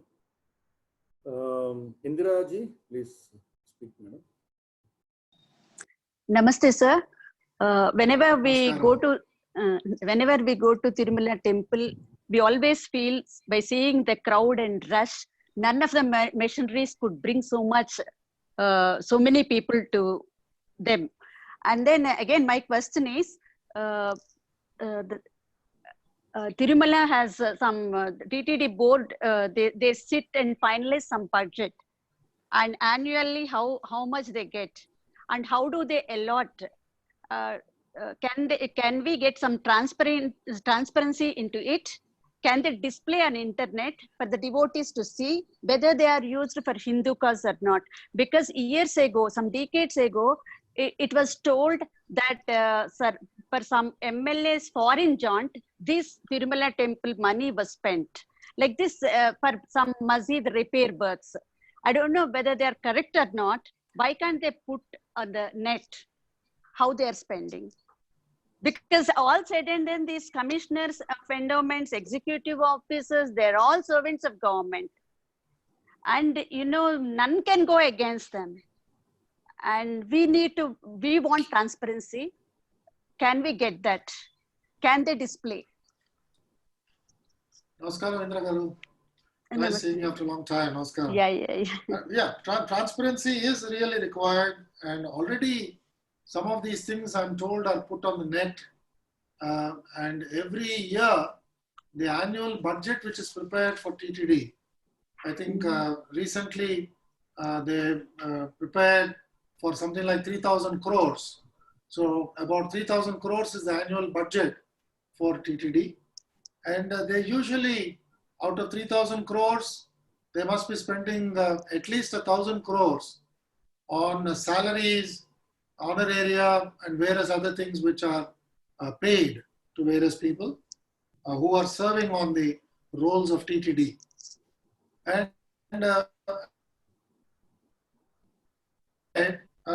the opportunities to spend this money on repairs to mosques and all that, I don't think has ever happened. It is not possible at all. But in the absence of authentic information, which is displayed prominently, True. There are several mischievous stories which are also circulating. There are several netizens, our Hindu brother, who would like to keep us on our, what they say, on pins. They create some of these stories also. It's a simple figment of imagination. And they will go to the extreme because sometimes they feel, maybe it's their experience, an average civil servant will not respond to small provocation. it should be a very major provocation. So it is usually a provocation of the extreme kind that they make by saying that this entire money has gone for foreign jaunt of an MLA. In fact, I don't think several MLAs have traveled abroad on TTD account. Very usually they don't go. Even TTD employees also, very few of them have traveled, and we don't like to accept the benevolence and sponsorship of individuals. So we encourage TTD employees to make this expenditure. I have this experience with Srinivasa Kalyanams. When we send some employees, the people who are sponsoring these Kalyanams, they came to me and said, "Sir, we want to buy the tickets for your employees also." I said, "There's no need. TTD can very well foot the bill." So I'm only trying to tell you that this expenditure which is incurred on every item, it is very nicely audited internally. We have got also external audit done by several the tax companies which come and do. Whether it should be audited by the AG or not is a question which is going on for a lot of time. There's a lot of discussion. The state audit department, it comes and does an audit. There is a concurrent audit. There's an internal audit. There's an external audit.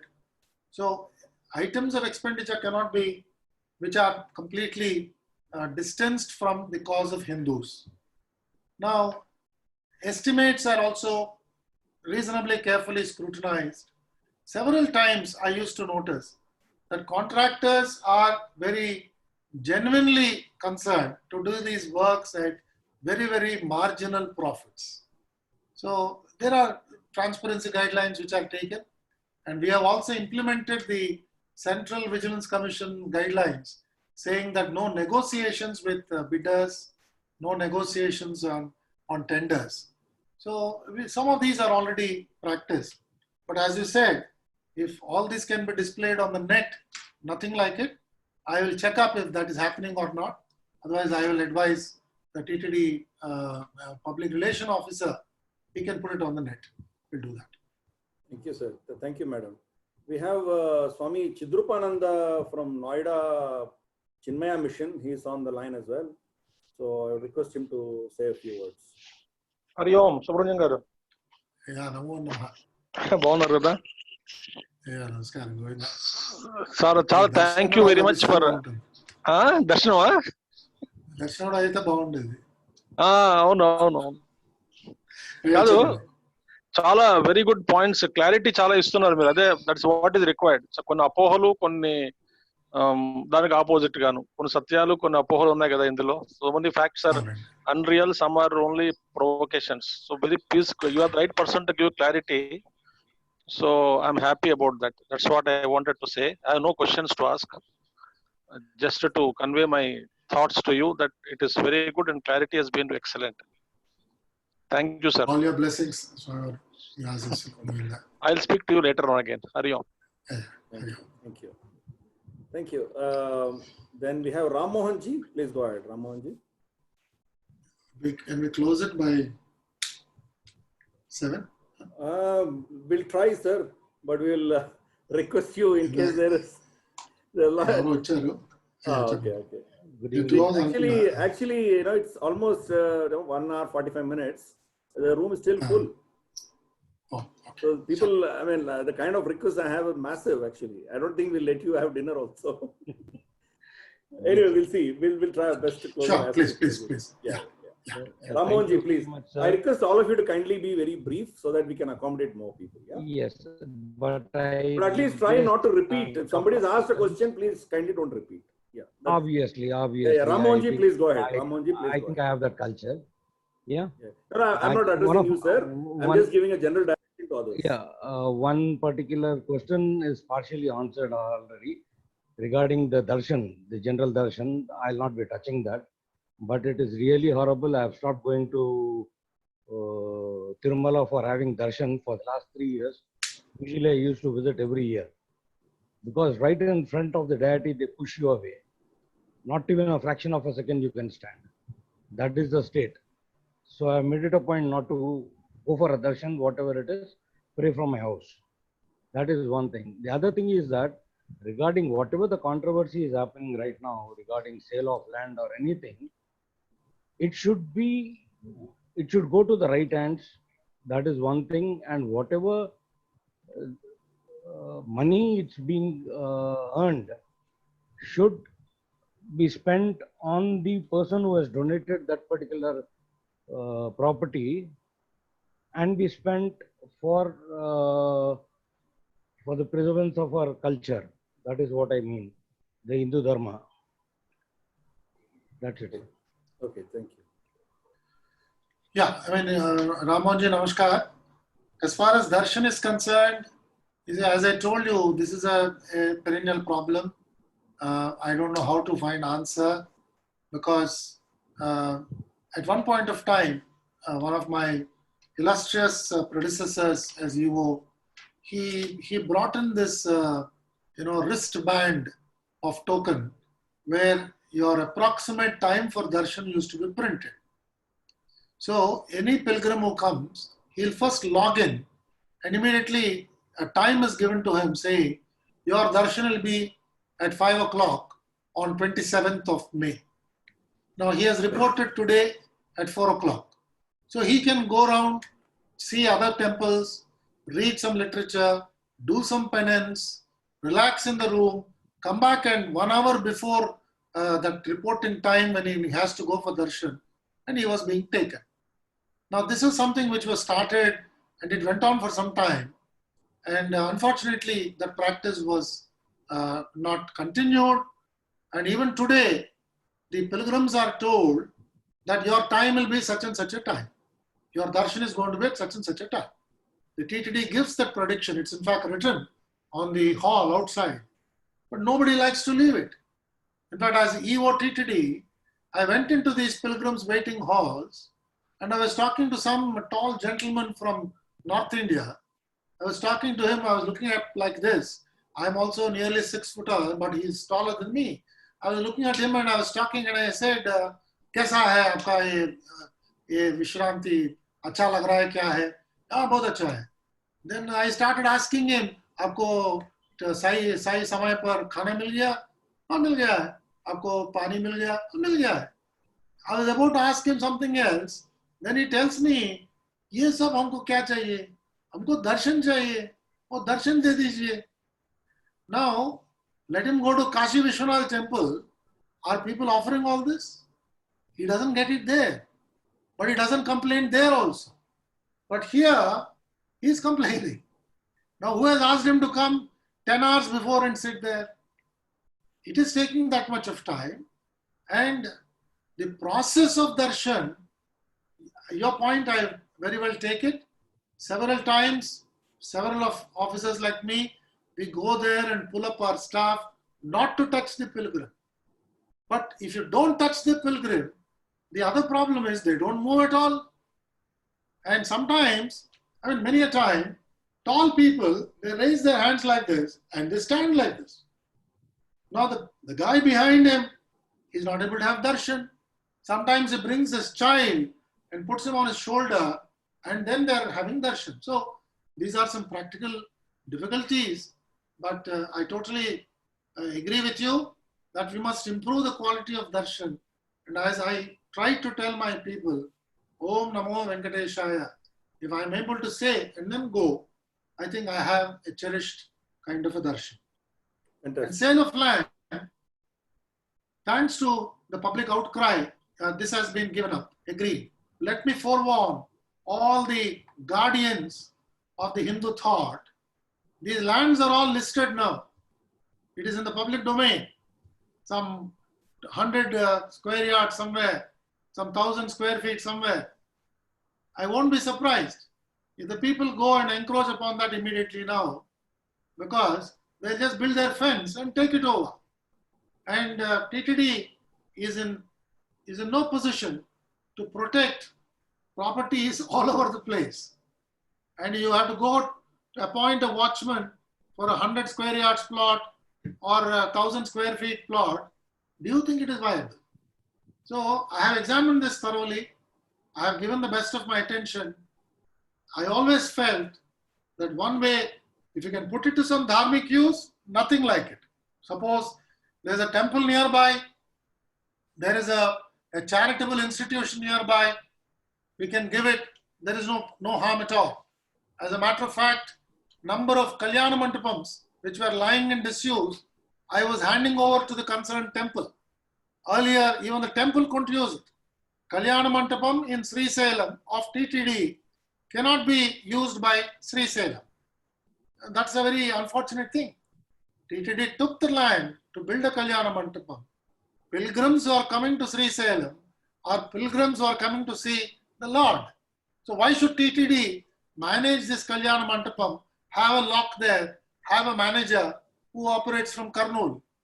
So I said, this is ridiculous. Let us hand it over to the temple and request them to continue to keep the name of Lord Venkateshwara. And whenever we have any TTD functions there, that is always available to us. But even to that extent, a watertight ownership of properties will not help the TTD cause. I'm telling you in all sincerity. So the public outcry is good. Response of the government is also good. But let us see how much of these properties actually devolve to the Lord. So we must be very practical on an approach. Let us not be too sensitive to new ideas which come. Ultimate purpose is to serve the Hindu Dharma. I thank you for your suggestion. Fantastic. Chaitanya ji, please go ahead. Yeah. Sir, can you hear me? Yeah, we can. Yeah, thank you. Sir, namaste, Bhavana, Chaitanya. Oh, hi, Chaitanya. Namaskar. Sorry, I didn't see you. How is it? Sir, two questions. One is, you He's spoke. also our Guru Bandhu. Yeah, I'm happy to see his father's photo. In fact, Elvigar only introduced my father to Guruji. First time they were one who went to Guruji's ashram and myself. By the way, Chaitanya's father was one of the founders of Pragna Bharati. I know. Sir, there are two questions. One is, you spoke about the temple lands being sold earlier as well, and controversy has now come about because of the dispensation we have in AP right now. I mean, what is the need for a temple like Tirupati to sell lands? I mean, it is supposed to be the richest temple, it has enough and more of funds. What is the need for a temple like that to even sell lands first? That is question number one. Question number two is, there's a lot of controversy and keep hearing stories about the gold being stolen, and X amount of tons of gold was found in Chennai airport and unmarked, which is coming from Tirupati. So, I mean, is there a guaranteed way of ensuring that the gold is safe? Can everybody be safe that the gold and ornaments are being taken care of and it's safe in safe hands? Yeah, I'll quickly answer, Chaitanya. Thank you. As far as the temple lands, I mean, it's not as if TTD, because I think the estimated value of the entire land, which is shown in the newspapers, I think it's coming to about 9 or 10 crores or something like that. It's not a huge cost of money. But the point is, I remember, for example, a medical practitioner in Bangalore. This lady is without issues. Her husband passed away long back, and she wanted to donate a piece of land. Now, she was all the time worried because she also wanted to donate the dwelling which she was occupying.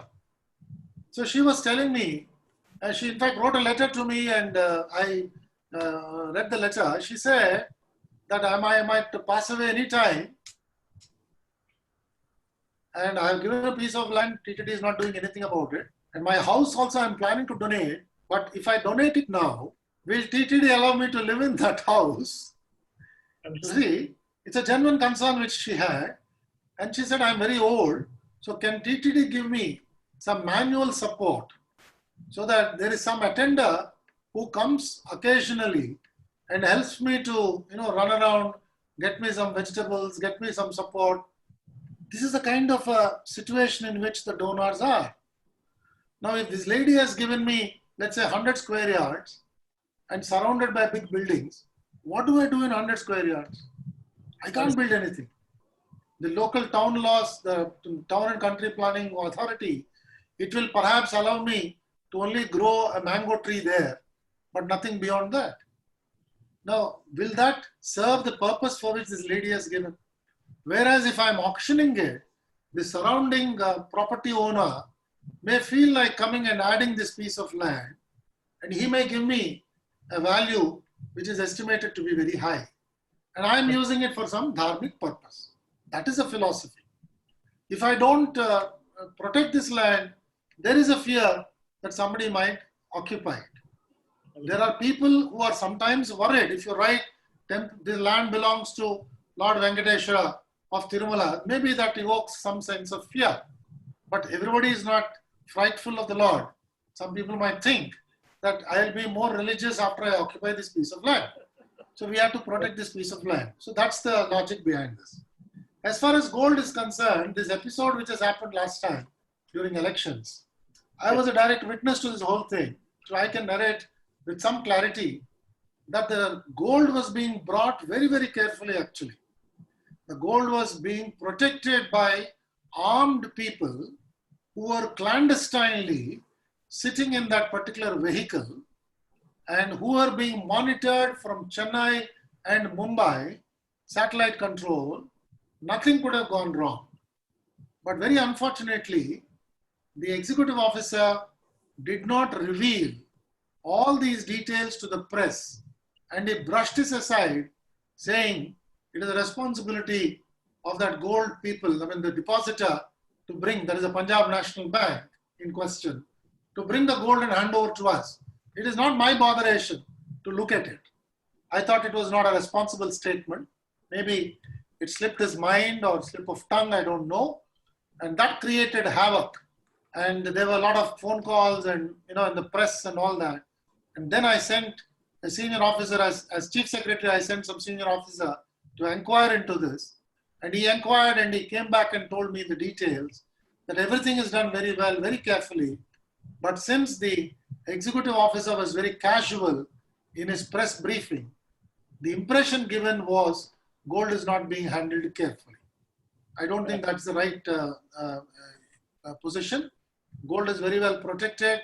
And in fact, the local press got further worried because when they went to the vigilance department and asked them, are you expecting anything to come today? All of them said, we don't know anything.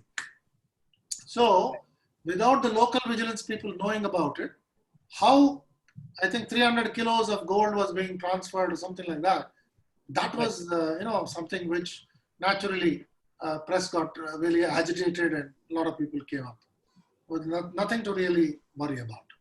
Thank you. Thank you, sir. Nice seeing you. Thank you. V.V. Lakshmanan garu, please go ahead. Yeah.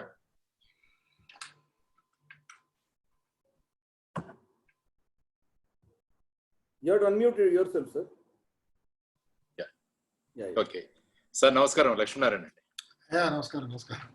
Sir, there are two issues, sir. First one is whether TTD can give funds to AP government. Because what I have seen is now, from 2.5 crores, now the AP government is asking for 50 crores to be given from TTD to government. But if I see the schedule of activities, nowhere it is mentioned that money can go from the TTD to the temple. Second question is about the Hindu Dharma Prachara Parishad, sir. So, is this Parishad is involved in this? I mean, there are a lot of conversions that are going on. So, whether Hindu Dharma Prachara Parishad is doing the Garvapsi type of activities. The third thing is that regarding the conversions, because when I was touring, I found that a lot of money is being given for the conversions. A lot of finance is being given for conversions. In fact, I suggested a few years back whether TTD can get all these items. For example, turmeric, pasupu. Lot of turmeric is needed. Kunkuma ivanni tayar cheyadaniki. Why not TTD actually give this to the farmers in these areas where it is subjected to a lot of conversions, and TTD assure them that they will procure it from them and give them good support price. So that means TTD is helping them financially. So wherein the component of conversions through finances, can it be countered by such activity by TTD? So these are the three things I thought I'll bring it to your notice, sir. Yeah. Thank you, Lakshman. Sir. Modatidi, for example, this common good fund and Chepi, this is the requirement which is coming up. Okay. Among the various temples, TTD is naturally the major attraction. Yes. So, and these smaller temples, they're also big in nature compared to the even more smaller temples. Their ability to donate is also a serious issue. And if they are donating, their ability to regenerate also is a serious problem. Because of that, sometimes the common good fund demands are growing continuously, because every MLA wants more and more temples to be repaired in his constituency. Now, whether the temple deserves to be repaired, whether the items which are being considered for repair are really genuine, they are required or not, is something on which I don't want to hazard a guess, in an open meeting like this. Sir. But point is, the requirements of funds under Common Good Fund are continuously going up. Similarly, the Archaka Welfare Fund, which is also there. The poor Archakas for whom some support is required, the government again is falling on the temples to pool up this money. Therefore, under these kind of heads, sometimes the demand from TTD is going up. But I must tell you that with the kind of resources which are available with the TTD, we always find some escape route from the clutches of the government. In fact, the successive EOs, when we had some dialogue like this, a casual chat, they came back and pointed to me and said, "Sir, when you were also EO, you also didn't comply with the government instructions." So there is some way in which I think the EOs find some escape route. But whether the items taken up under CGF are those which are really required, and whether these temples taken up for repair and renewal, whether these temples where the Prana Prathishta was done thoroughly, or they are building things which are more of fancy looking, these are things on which there is need for greater attention, and we can reduce the consumption of funds for these items. As far as your conversions and Hindu Dharma Prachar Parishad is concerned, yes, this is an activity which is very, very carefully and pointedly taken up by TTD. We have in fact initiated this construction of temples in tribal areas, construction of temples in the fishermen colonies, mainly to bring back some of these people to focus on this. As far as Ghar Vapasi is concerned, there was no such kind of a slogan or anything that has been used, but the TTD has been off and on with the Srinivasa Kalyanams which were done. It has really drawn huge applause and support. I can't forget the Kalyanam which Mr. IVR Krishna Rao did in Kanyakumari. In Kanyakumari, which all of us know, where it is abound with so many churches, 5 lakh people have attended the Srinivas Kalyanam in Kanyakumari. It is a record of not a normal nature. In fact, it has shaken the fundamentals of several Christian organizations there. And subsequently, the Vivekananda Trust, they came forward and gave 5 acres of land to TTD, and a beautiful Venkateshwara temple is constructed in Kanyakumari. I would urge all the members on the program here to kindly visit, because you can have an extraordinary sunrise view from this temple. We took all those elements and designed the temple. The point which I want to mention is, when this temple construction was taken up, all the churches, they went and prevailed on the state government, saying that don't give permission for construction of a temple. No. But late Jayalalitha, she intervened and gave permission for the temple there. So this Kalyanam which was conducted there, I think it has brought a lot of people back into Hindu fold, and I'm sure today the temple must be attracting a lot of worship.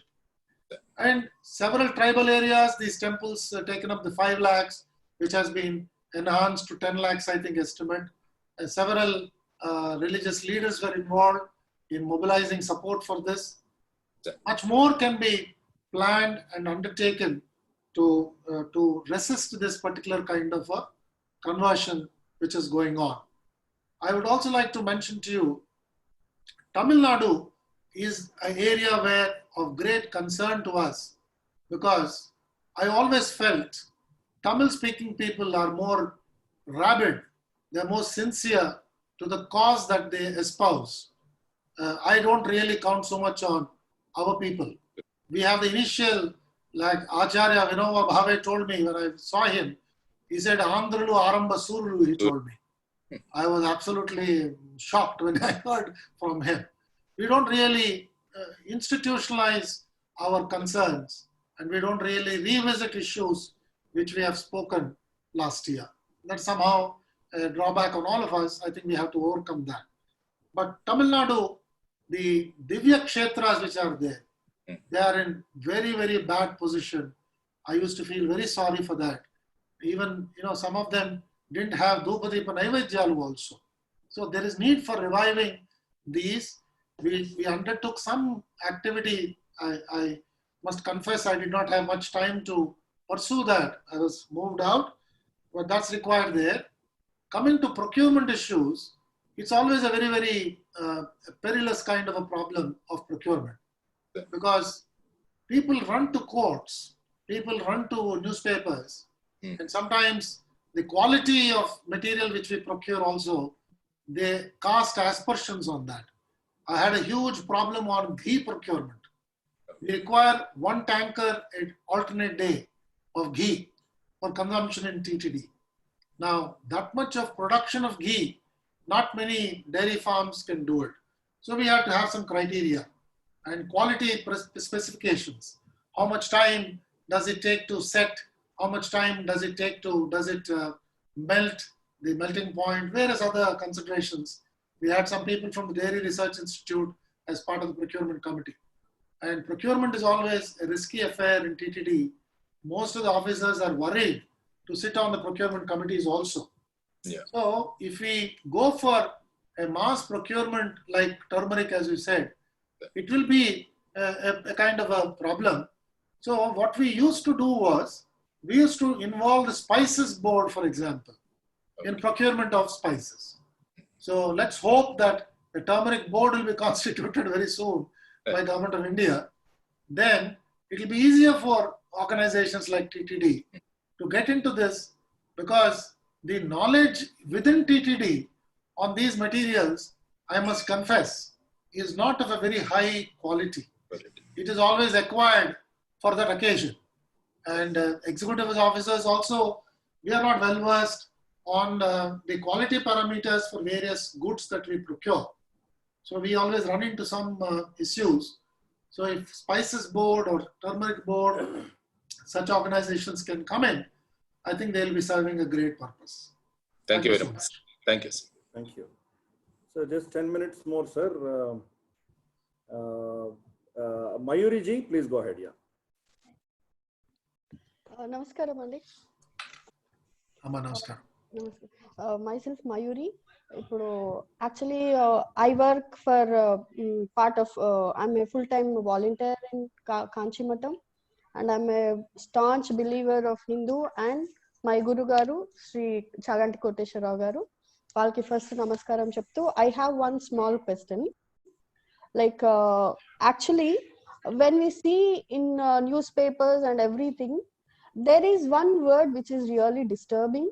I mean, why temple's income? Why is it given as written as temple's income?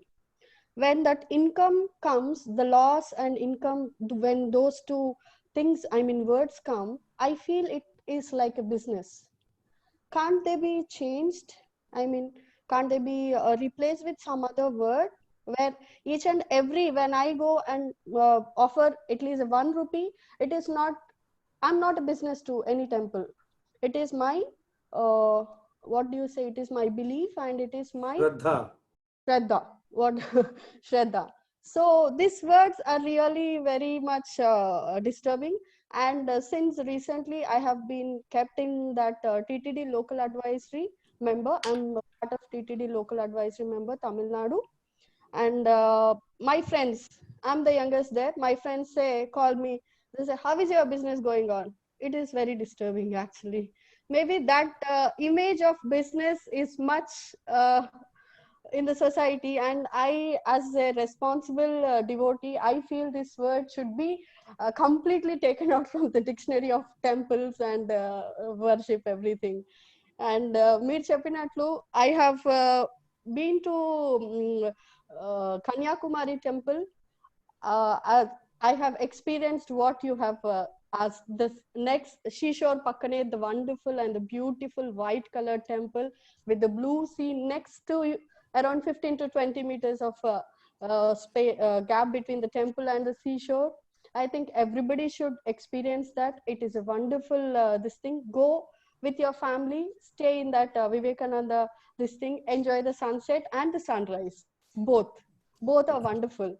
And one more thing, sir, there are meer cheppinatlu, there are n number of temples in Tamil Nadu which come under endowment of Tamil Nadu, but few temples are there where there is no archaka also, and every time they are closed, and there are no dhupa deepa naivedyal kuda, they're hardly there. Yeah, Mayurji, can you be a little brief, because we need to close it a little. Can you be a little brief? I think those are the points you mentioned. Yeah. Thank you. Thanks, Amma. Thank you. Okay. Thanks, Amma. And your point is very well taken. Actually, I'm not able to recollect that expression. Some of the dharmic individuals have come to me and gave a proposal, because today we call it as Devadaya Dharmadaya Sakha. Endowments Department, the translation we are using is Devadaya Dharmadaya Sakha.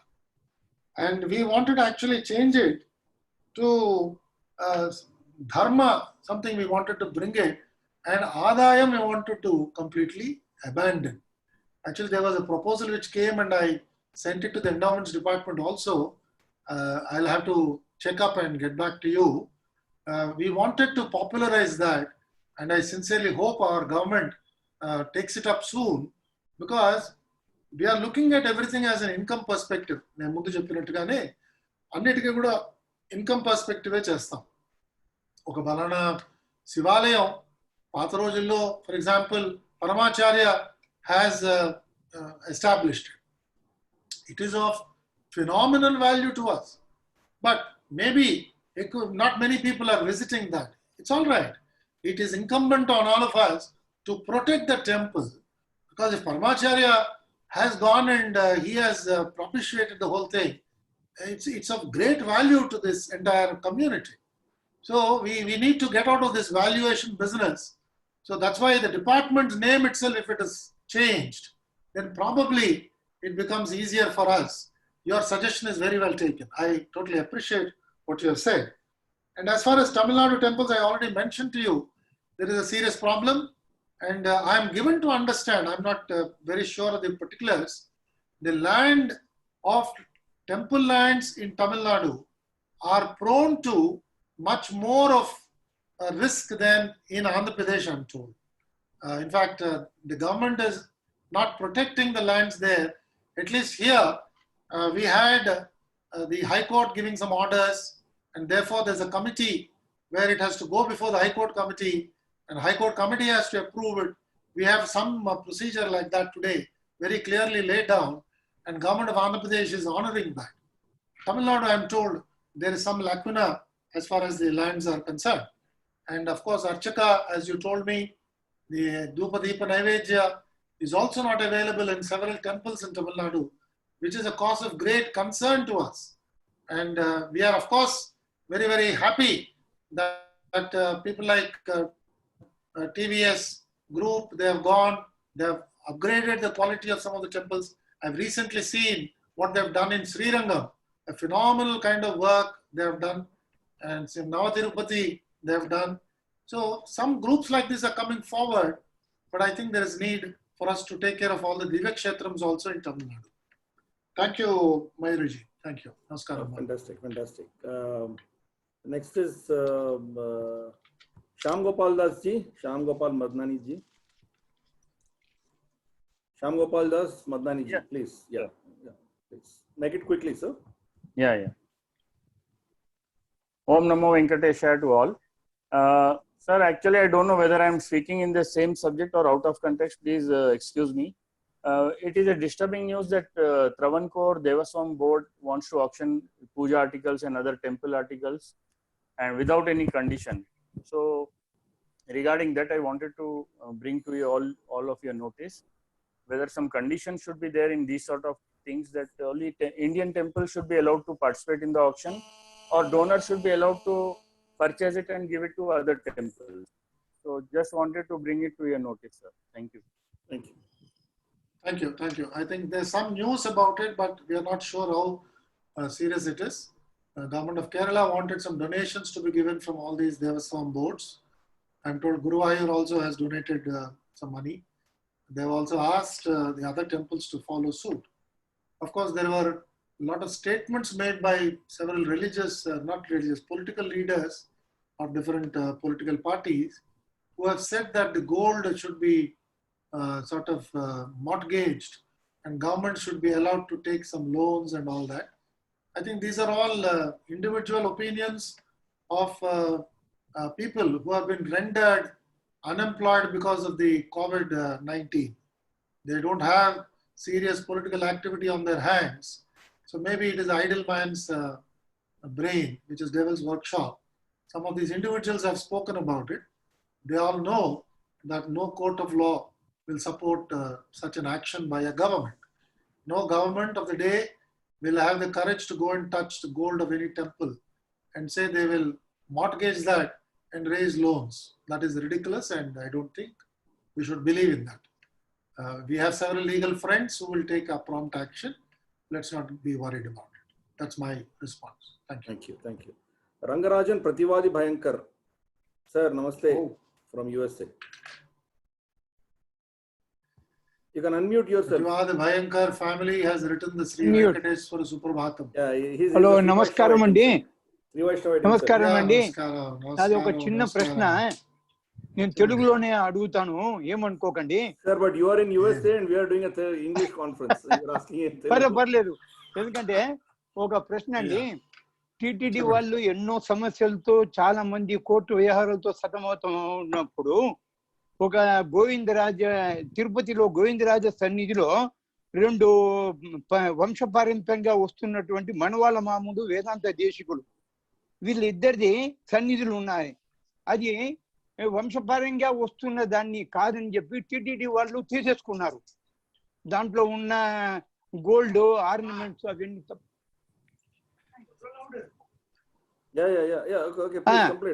తీసేసుకున్నారు. వంశపార్యం వాళ్ళని degrade చేసేశారు. వాళ్ళను ఎందుకు ఇలా జరిగింది అనేది అర్థం కావడం లేదు. ఇది టిటిడి ఉద్దేశం ఏంటి అని తెలియదు. వంశపారంపర్యంగా వస్తున్న వాళ్ళని కాదని దాంట్లో వేలు పెట్టడం ఎంతవరకు సమంజసం అని చెప్పేసి అర్థం కావడం లేదు. Okay, thank you, sir. Thank you. Yeah, Namaskar. I think the individual issues we should pursue separately. Yeah. But Govindaraja Swami temple is a very historical temple, and the problems also are very generic there, and generic in the sense that very there's a Cold War going on. But our Prathishta Swami is extremely benevolent and loving. After almost a gap of 15-20 years, Govindaraja Swami temple lo Brahmotsvalu వాళ్ళు చేస్తున్నారు. ఇంతకుముందు అది కూడా లేదు. So slowly they are overcoming the problems there. And as he pointed out, there are 2 important groups there, 2 families, which have contributed in their own way. But there is a kind of some of them don't like Vedic chanting in the temple, so they don't want Vedic scholars there. Other group wants only Vedic chanting there. They don't want there is a view there. I'm not too familiar with all the issues, but I'm sure TTD will find some way to overcome, because Prathishta Swami is very much involved in the Govindra Swami temple. Yeah. Thank you. We are running out of time. Whoever I'm going to call, please be very, very quick. Kishore Datta ji. Yeah. Yeah. Namaste, Subramanyam Garu. First of all, thank you very much for your knowledge and experience sharing with us. My question is very simple, and it's not just my question. There's so many others who wants to answer the same question. Am I audible? Yes. Yeah, you are. Yeah, sure. Yeah. The question is very simple. It's like, say, on one fine day, on a lucky day, if the government decides to withdraw from this business of temples and wants to transfer it to the Hindus, to maintain for themselves. And let's hope that will happen one day. But when that happens, it's easy to say, yeah, Hindus will maintain. But is there, I just want to know your views, is there a chance, or it could be a template, or what are your views on that, how we should be running if in case these temples come into Hindus' handover thing? Thank you. No, I mean, we thank you so much.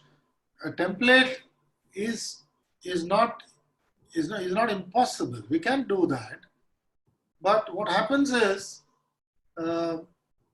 individually, the groups that we have, we are also quite vocal about it. You see, I remember when I just took office in TTD, the TV9 was running a campaign about how we should improve the sanctity of TTD temple.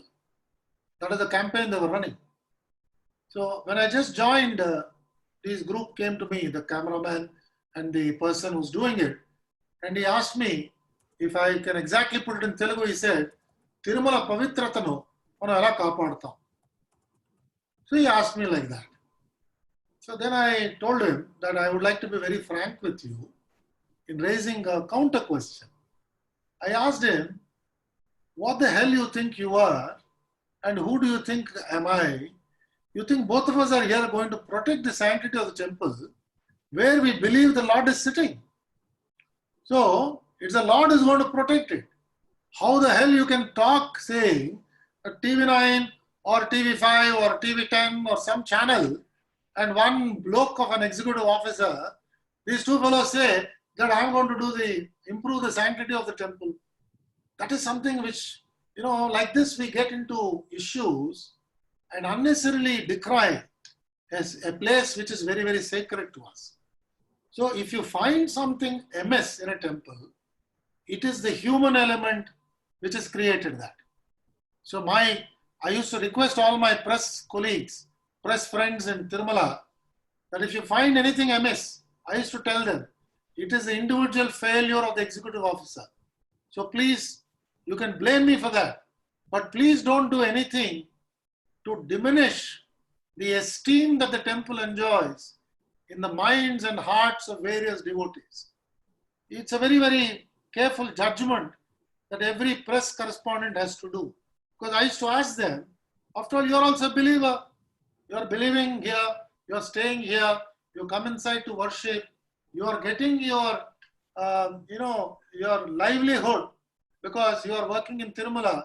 So let us not have illusions that individually we are doing anything to enhance the greatness of the Lord. No, certainly not. But if there are individual failures, let us point out. So if tomorrow it is handed over to Hindu groups, we should not have a problem that the Sri Vaishnavites, they turn around and say, because there are smartas in the organizing structure, there are too many problems in this temple. The Sri Vaishnavites should not talk like that. The smartas should not open their mouth and say that because Shaivites have come into this temple, there is some, the problems are coming up. So we should be curbing our instinct to run to the street when there is a problem about the temple. So whichever template that you create, whichever person you keep them as in charge, you must give them sufficient time. And if you find that there are problems which are happening, isolate the problems and carefully tackle them rather than brushing everybody with the same brush. This is painting everybody with the same brush. This is something you have to do. So to evolve a template is a very time-taking process. And then once it is evolved, there should be room for correction. you'll be quite surprised that, you know, when we do the Pushpa, after the Brahmotsvalu, we do one, what is it called? I forget the name. I'm not able to immediately recollect. Teppotsavam, I think, right? No, Pushpanto Jestar. In the Sarovar, right? They do with Pushpalto Jestar. Pushpalto Jestar Swayamvariki. Pushpayagam Jestar. My wife has suddenly come in and suggested. So, if Pushpayagam Jesin Tarvata, you are having something like 10 to 15 tons of flowers. But the belief of the temple is these pushpalu should not be given to any devotees. Now, we are very rigid about it. Now, all the devotees have come. 15 tons of pushpalu are going to be taken and filled up into some well which is located there. Of course, nobody is allowed to trample upon them. They are taken and deposited there. But if only a devotee is given a flower or 2 flowers to carry home, he might like to put it in his Sri Bhagavatam and preserve it for his lifetime. Now, we are not flexible about it. Now, when we brought after the Maha Kumbh Mela, that is something which happens once in 144 years. The Maha Kumbh Mela, when we brought Ganga Jal, I was there, I went to Allahabad, and somebody came up and suggested, sir, can we take this Ganga Jal and put it into Pushkarini, which is there in Tirumala. One of the Agama advisors, he literally poo-pooed the idea and said, how can you bring Ganga and put it into Pushkarini here as if we are going to defile the sanctity of Pushkarini. Now we are very, very close. I'm only giving these illustrations, saying that we are sometimes very closed in our mind when it comes to temple practices and temple rituals. So there, if a Peethadipati is guiding us, we have to implicitly take his advice and move forward and forget about these skirmishes which we keep having among different groups. Now, whether we are mature as a community to come to that level of understanding and carry on with the worship in all our temples is a million-dollar question. So we have to be very mature about it. We cannot be political about it. We can't be legal about it. And we can't try to say that this temple belongs to us, therefore our writ must run large here. This is something which today all this blame is taken by government, and government is managing it. So you don't like the EO, you can bang the EO. You don't like the chairman, you can write something in the social network you have. But tomorrow, if it is your own group which is doing it, then how do we take it? How do we improve darshan? How do we improve the quality of prasadam? These are all the things on which we have to prepare templates. But more than templates, my own worry is lack of understanding among our own groups. Our tolerance within our own Hindu walk of life, I think we have to take some more serious steps to amalgamate our feelings and to become more mature as a Hindu group. I mean, this is my personal feeling. I hope I have not hurt anybody's sentiments. No, I think you're perfectly right, sir. You're perfectly right. We'll close it in 1 minute. I think we'll just take 1 or 2 very, very quick questions. Anil Sadanand-ji? Yeah. Sir, good evening, sir. My quick questions are, does this agamas is same throughout all the temples or it differs from temple to temple? And one more question, sir. In TTD, I don't know if it's been very long time since I visited this Arati, which is done to the God, to the Lord, to the Deva. Is it been given to the devotees where they put the money? In case they put the money to the plate, will it goes to that Archaka or to the temple hundi? Okay. So why I'm asking is because there's a lot of more than 1 crore of rupees is been lost in Mysore temple, that our famous Chamundeshwari temple in Mysore. So it's becoming a big issue. So that's why I've been pertaining to that question. Right. I'll quickly answer. Agama varies from temple to temple. From temple to temple, the broad number of agamas are not dozens of them. We have Vaikhanas Agama, we have Saiva Agama. Like this, we have Agama. So the Agama which has been followed in the installation of the deity is the Agama to be followed in the worship of that deity. So the Agama varies from temple to temple. And Agama is again a Shastra which has been written, which has been codified, and which is taught from generation to generation. We have Agama schools also which teach this Agama. Now, as far as Arati is concerned, in Tirumala, you can't offer anything on the plate. There's nothing like that. Tirumala, I think, is perhaps the only temple in the whole country where all the offerings directly go into the hundi. If somebody is taken some money outside the temple premises, it's a different thing. But there are very, very effective CCTVs which are put everywhere. And if somebody is stealthily pushing a currency note or something like that, there are catch them and they are immediately removed from service. So there is no offering made on the plate. It has to be put in the hundi. And of course, our archakas are paid quite well. And we in fact introduced also a kind of a farewell gift to them, that when whenever they are retiring at a ripe old age and they are not able to really stand and physically take the strain of worship, we gave them also very, very a kind of a rewarding kind of a cash money. They were all in tears when they got that. So we have that system in TTD. Therefore, we don't encourage anybody to take any monies. And if any of the priests visit guest houses to shower blessings, and if they are attending to any personal pujas, then that's a cause for inquiry. And in fact, action is also initiated against chief priest when he performed something like this to some business family. So we don't encourage it. Thank you. Sure. I will take a last question and we'll close it. Ravi Krishna ji, please go ahead. I'm sorry I'm not able to take others. LVS ji has to leave, so I'm expressing my regrets. Ravi Krishna ji, please go ahead. Make it fast, sir. Namaskaram, sir. Yeah, namaskaram. Sir నేను తెలుగులో అడుగుతాను, longest గా కాకుండా. ఇప్పుడు total amount over the period government ఎంత లాక్కుంది TTD నుంచి, total amount. రెండోది LIC, suppose LIC నుంచి గవర్నమెంట్ డబ్బు తీసుకుంది అనుకోండి, దాని కొలాటరల్ గా బాండ్స్ ఇష్యూ చేస్తుంది. అలాంటిది ఏమి ఇష్యూ చేయకుండా సింపుల్ గా లాక్కోవడమేనా, లేకపోతే ఏమన్నా దానికి ఏంటి సెక్యూరిటీ ఏంటి, అంటే దాని సొంత సొమ్ము లాగా లాగేసుకుంటుందా?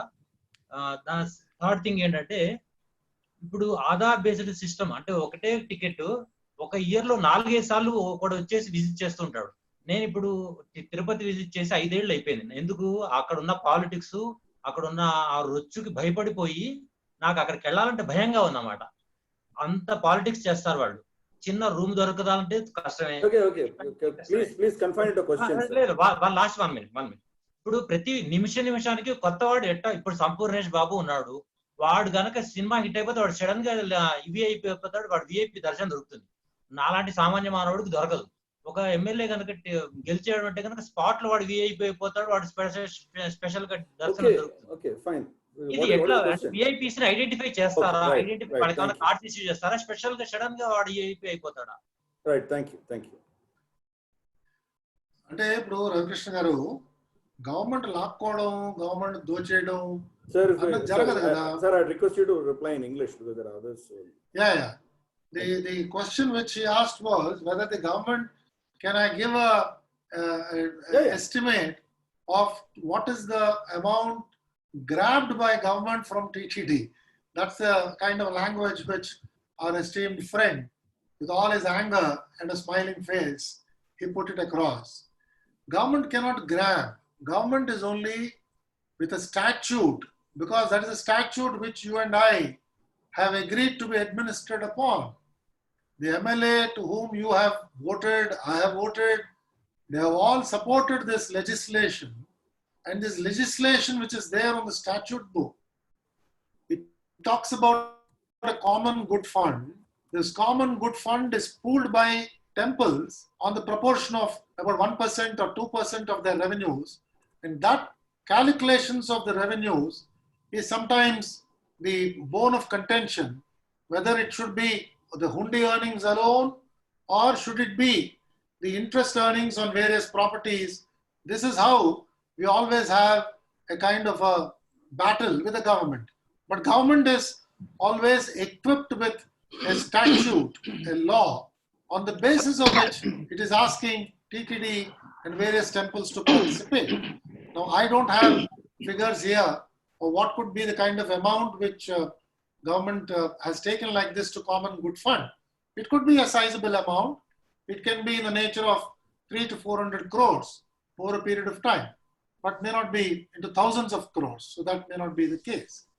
Now, as far as VIP and other things are concerned, now we are slowly, gradually maturing in our own republic. Till the other day, we used to find that people with red cards, people with blue cards were also getting some privileges on the road. And slowly, the courts also have looked at this and they did not like it. Now, courts are also against the VIP darshans for people. But as a practical administrator, it is not possible for a Supreme Court judge and a sarpanch of a village or High Court judge or a chief secretary and somebody coming from a village, all of them to bunch together and send, because value of time, unfortunately, is varying with the kind of responsibility which is there on every person. Now, my logic is also, if somebody is sitting at the top, if as a chief secretary, I have gone to worship, and if I have been cleansed by the darshan of the Lord, and if my sinful thinking is taking a back seat, don't you think that I can be a better individual as number one in the state hierarchy in implementing a dharmic administration in the government of Andhra Pradesh? Similarly, if Indian Oil Corporation chairman were to come and he becomes a bhakta and he starts becoming a devout person like Mr. Ravi Krishnan or anybody else, doesn't it do good that he starts behaving very differently? But I agree with you, this should not be taken to absurdity where they take away hours and hours of darshan and we are given a fleeting darshan of just running across without even seeing the complete Lord's figure and worshipping him. I agree with you on that, but we must have a proper way of mixing these two and seeing that a common pilgrim is not put to hardship.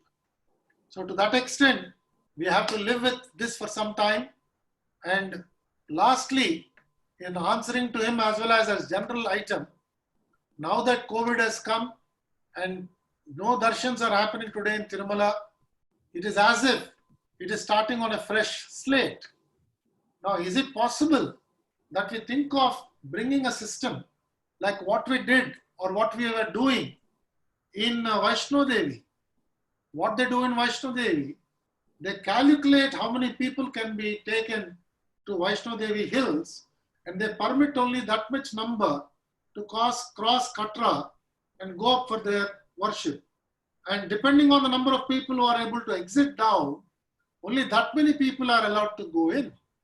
Now, whether Tirumala is ripe for some move like that so that numbers are brought in and everybody's time is precious, their prediction is made when they can go for a good darshan, and a good darshan is defined in some way. As an example, I gave you one where you can stand in front of the deity at whatever distance you have and say, Om Namo Venkateshaya. Some definition like that is also adopted and people are able to get a darshan. I think we can look at these experiments which we have, like the one we have, Vaishno Devi, and implement it in Tirumala and see whether the pilgrims are happy with this experience or pilgrims are not happy. We don't know. But this is a debatable kind of a subject. But I am extremely happy that I could participate today and share to the best of my ability digging from the past, from my experience, and put it across to you. I'm sorry if I've not addressed all the issues thoroughly as some of you would have liked me to do. I would have retired from government, but old habits die hard. So let's slowly get rid of the baggage which all of us have built, all of people like me have built over a period of 37 years when I worked in the government. So you have to be generous in giving me some time to shed all those tentacles. But extremely nice to talk to all of you. May all of us pray to the God Almighty, whether it is Lord Venkateshwara or Lord Narasimha, and hope that the temples are not closed like this till eternity.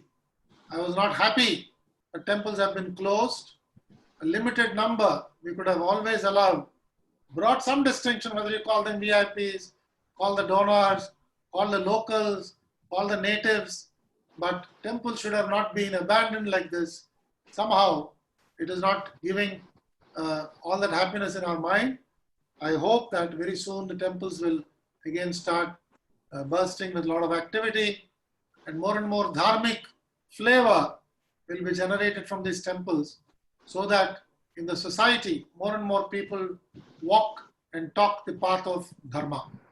Thank you, Giridhar, and through you, thank you, Pragna Bharati. Thank you so much, sir. I mean, you have started shedding quite a bit of it. We are very thankful that you really opened up and spoke things which you would have otherwise not spoken. And thanks a lot. It was a wonderful session.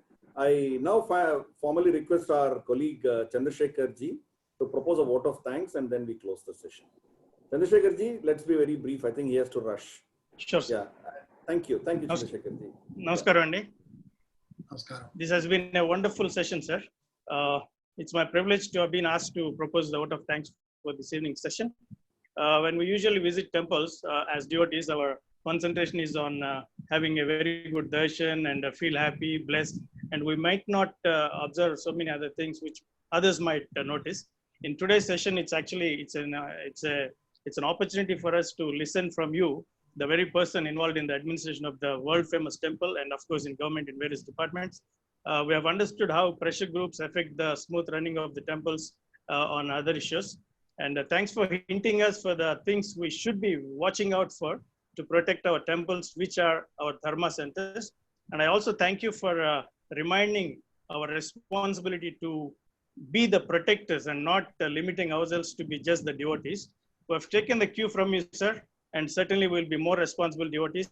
And with this, I thank you for accepting our invitation and be with us and answering us with a lot of patience to so many questions. And we look forward to meeting you once again, sir, when time permits. And I also take this opportunity to thank all the participants who have logged in and for supporting us. Thank you so much. And Namo Venkateshaya, Om Namo Venkateshaya, Jai Hind. Om Namo Venkateshaya. Namaskar. Bharat Mata ki Jai. Namaste.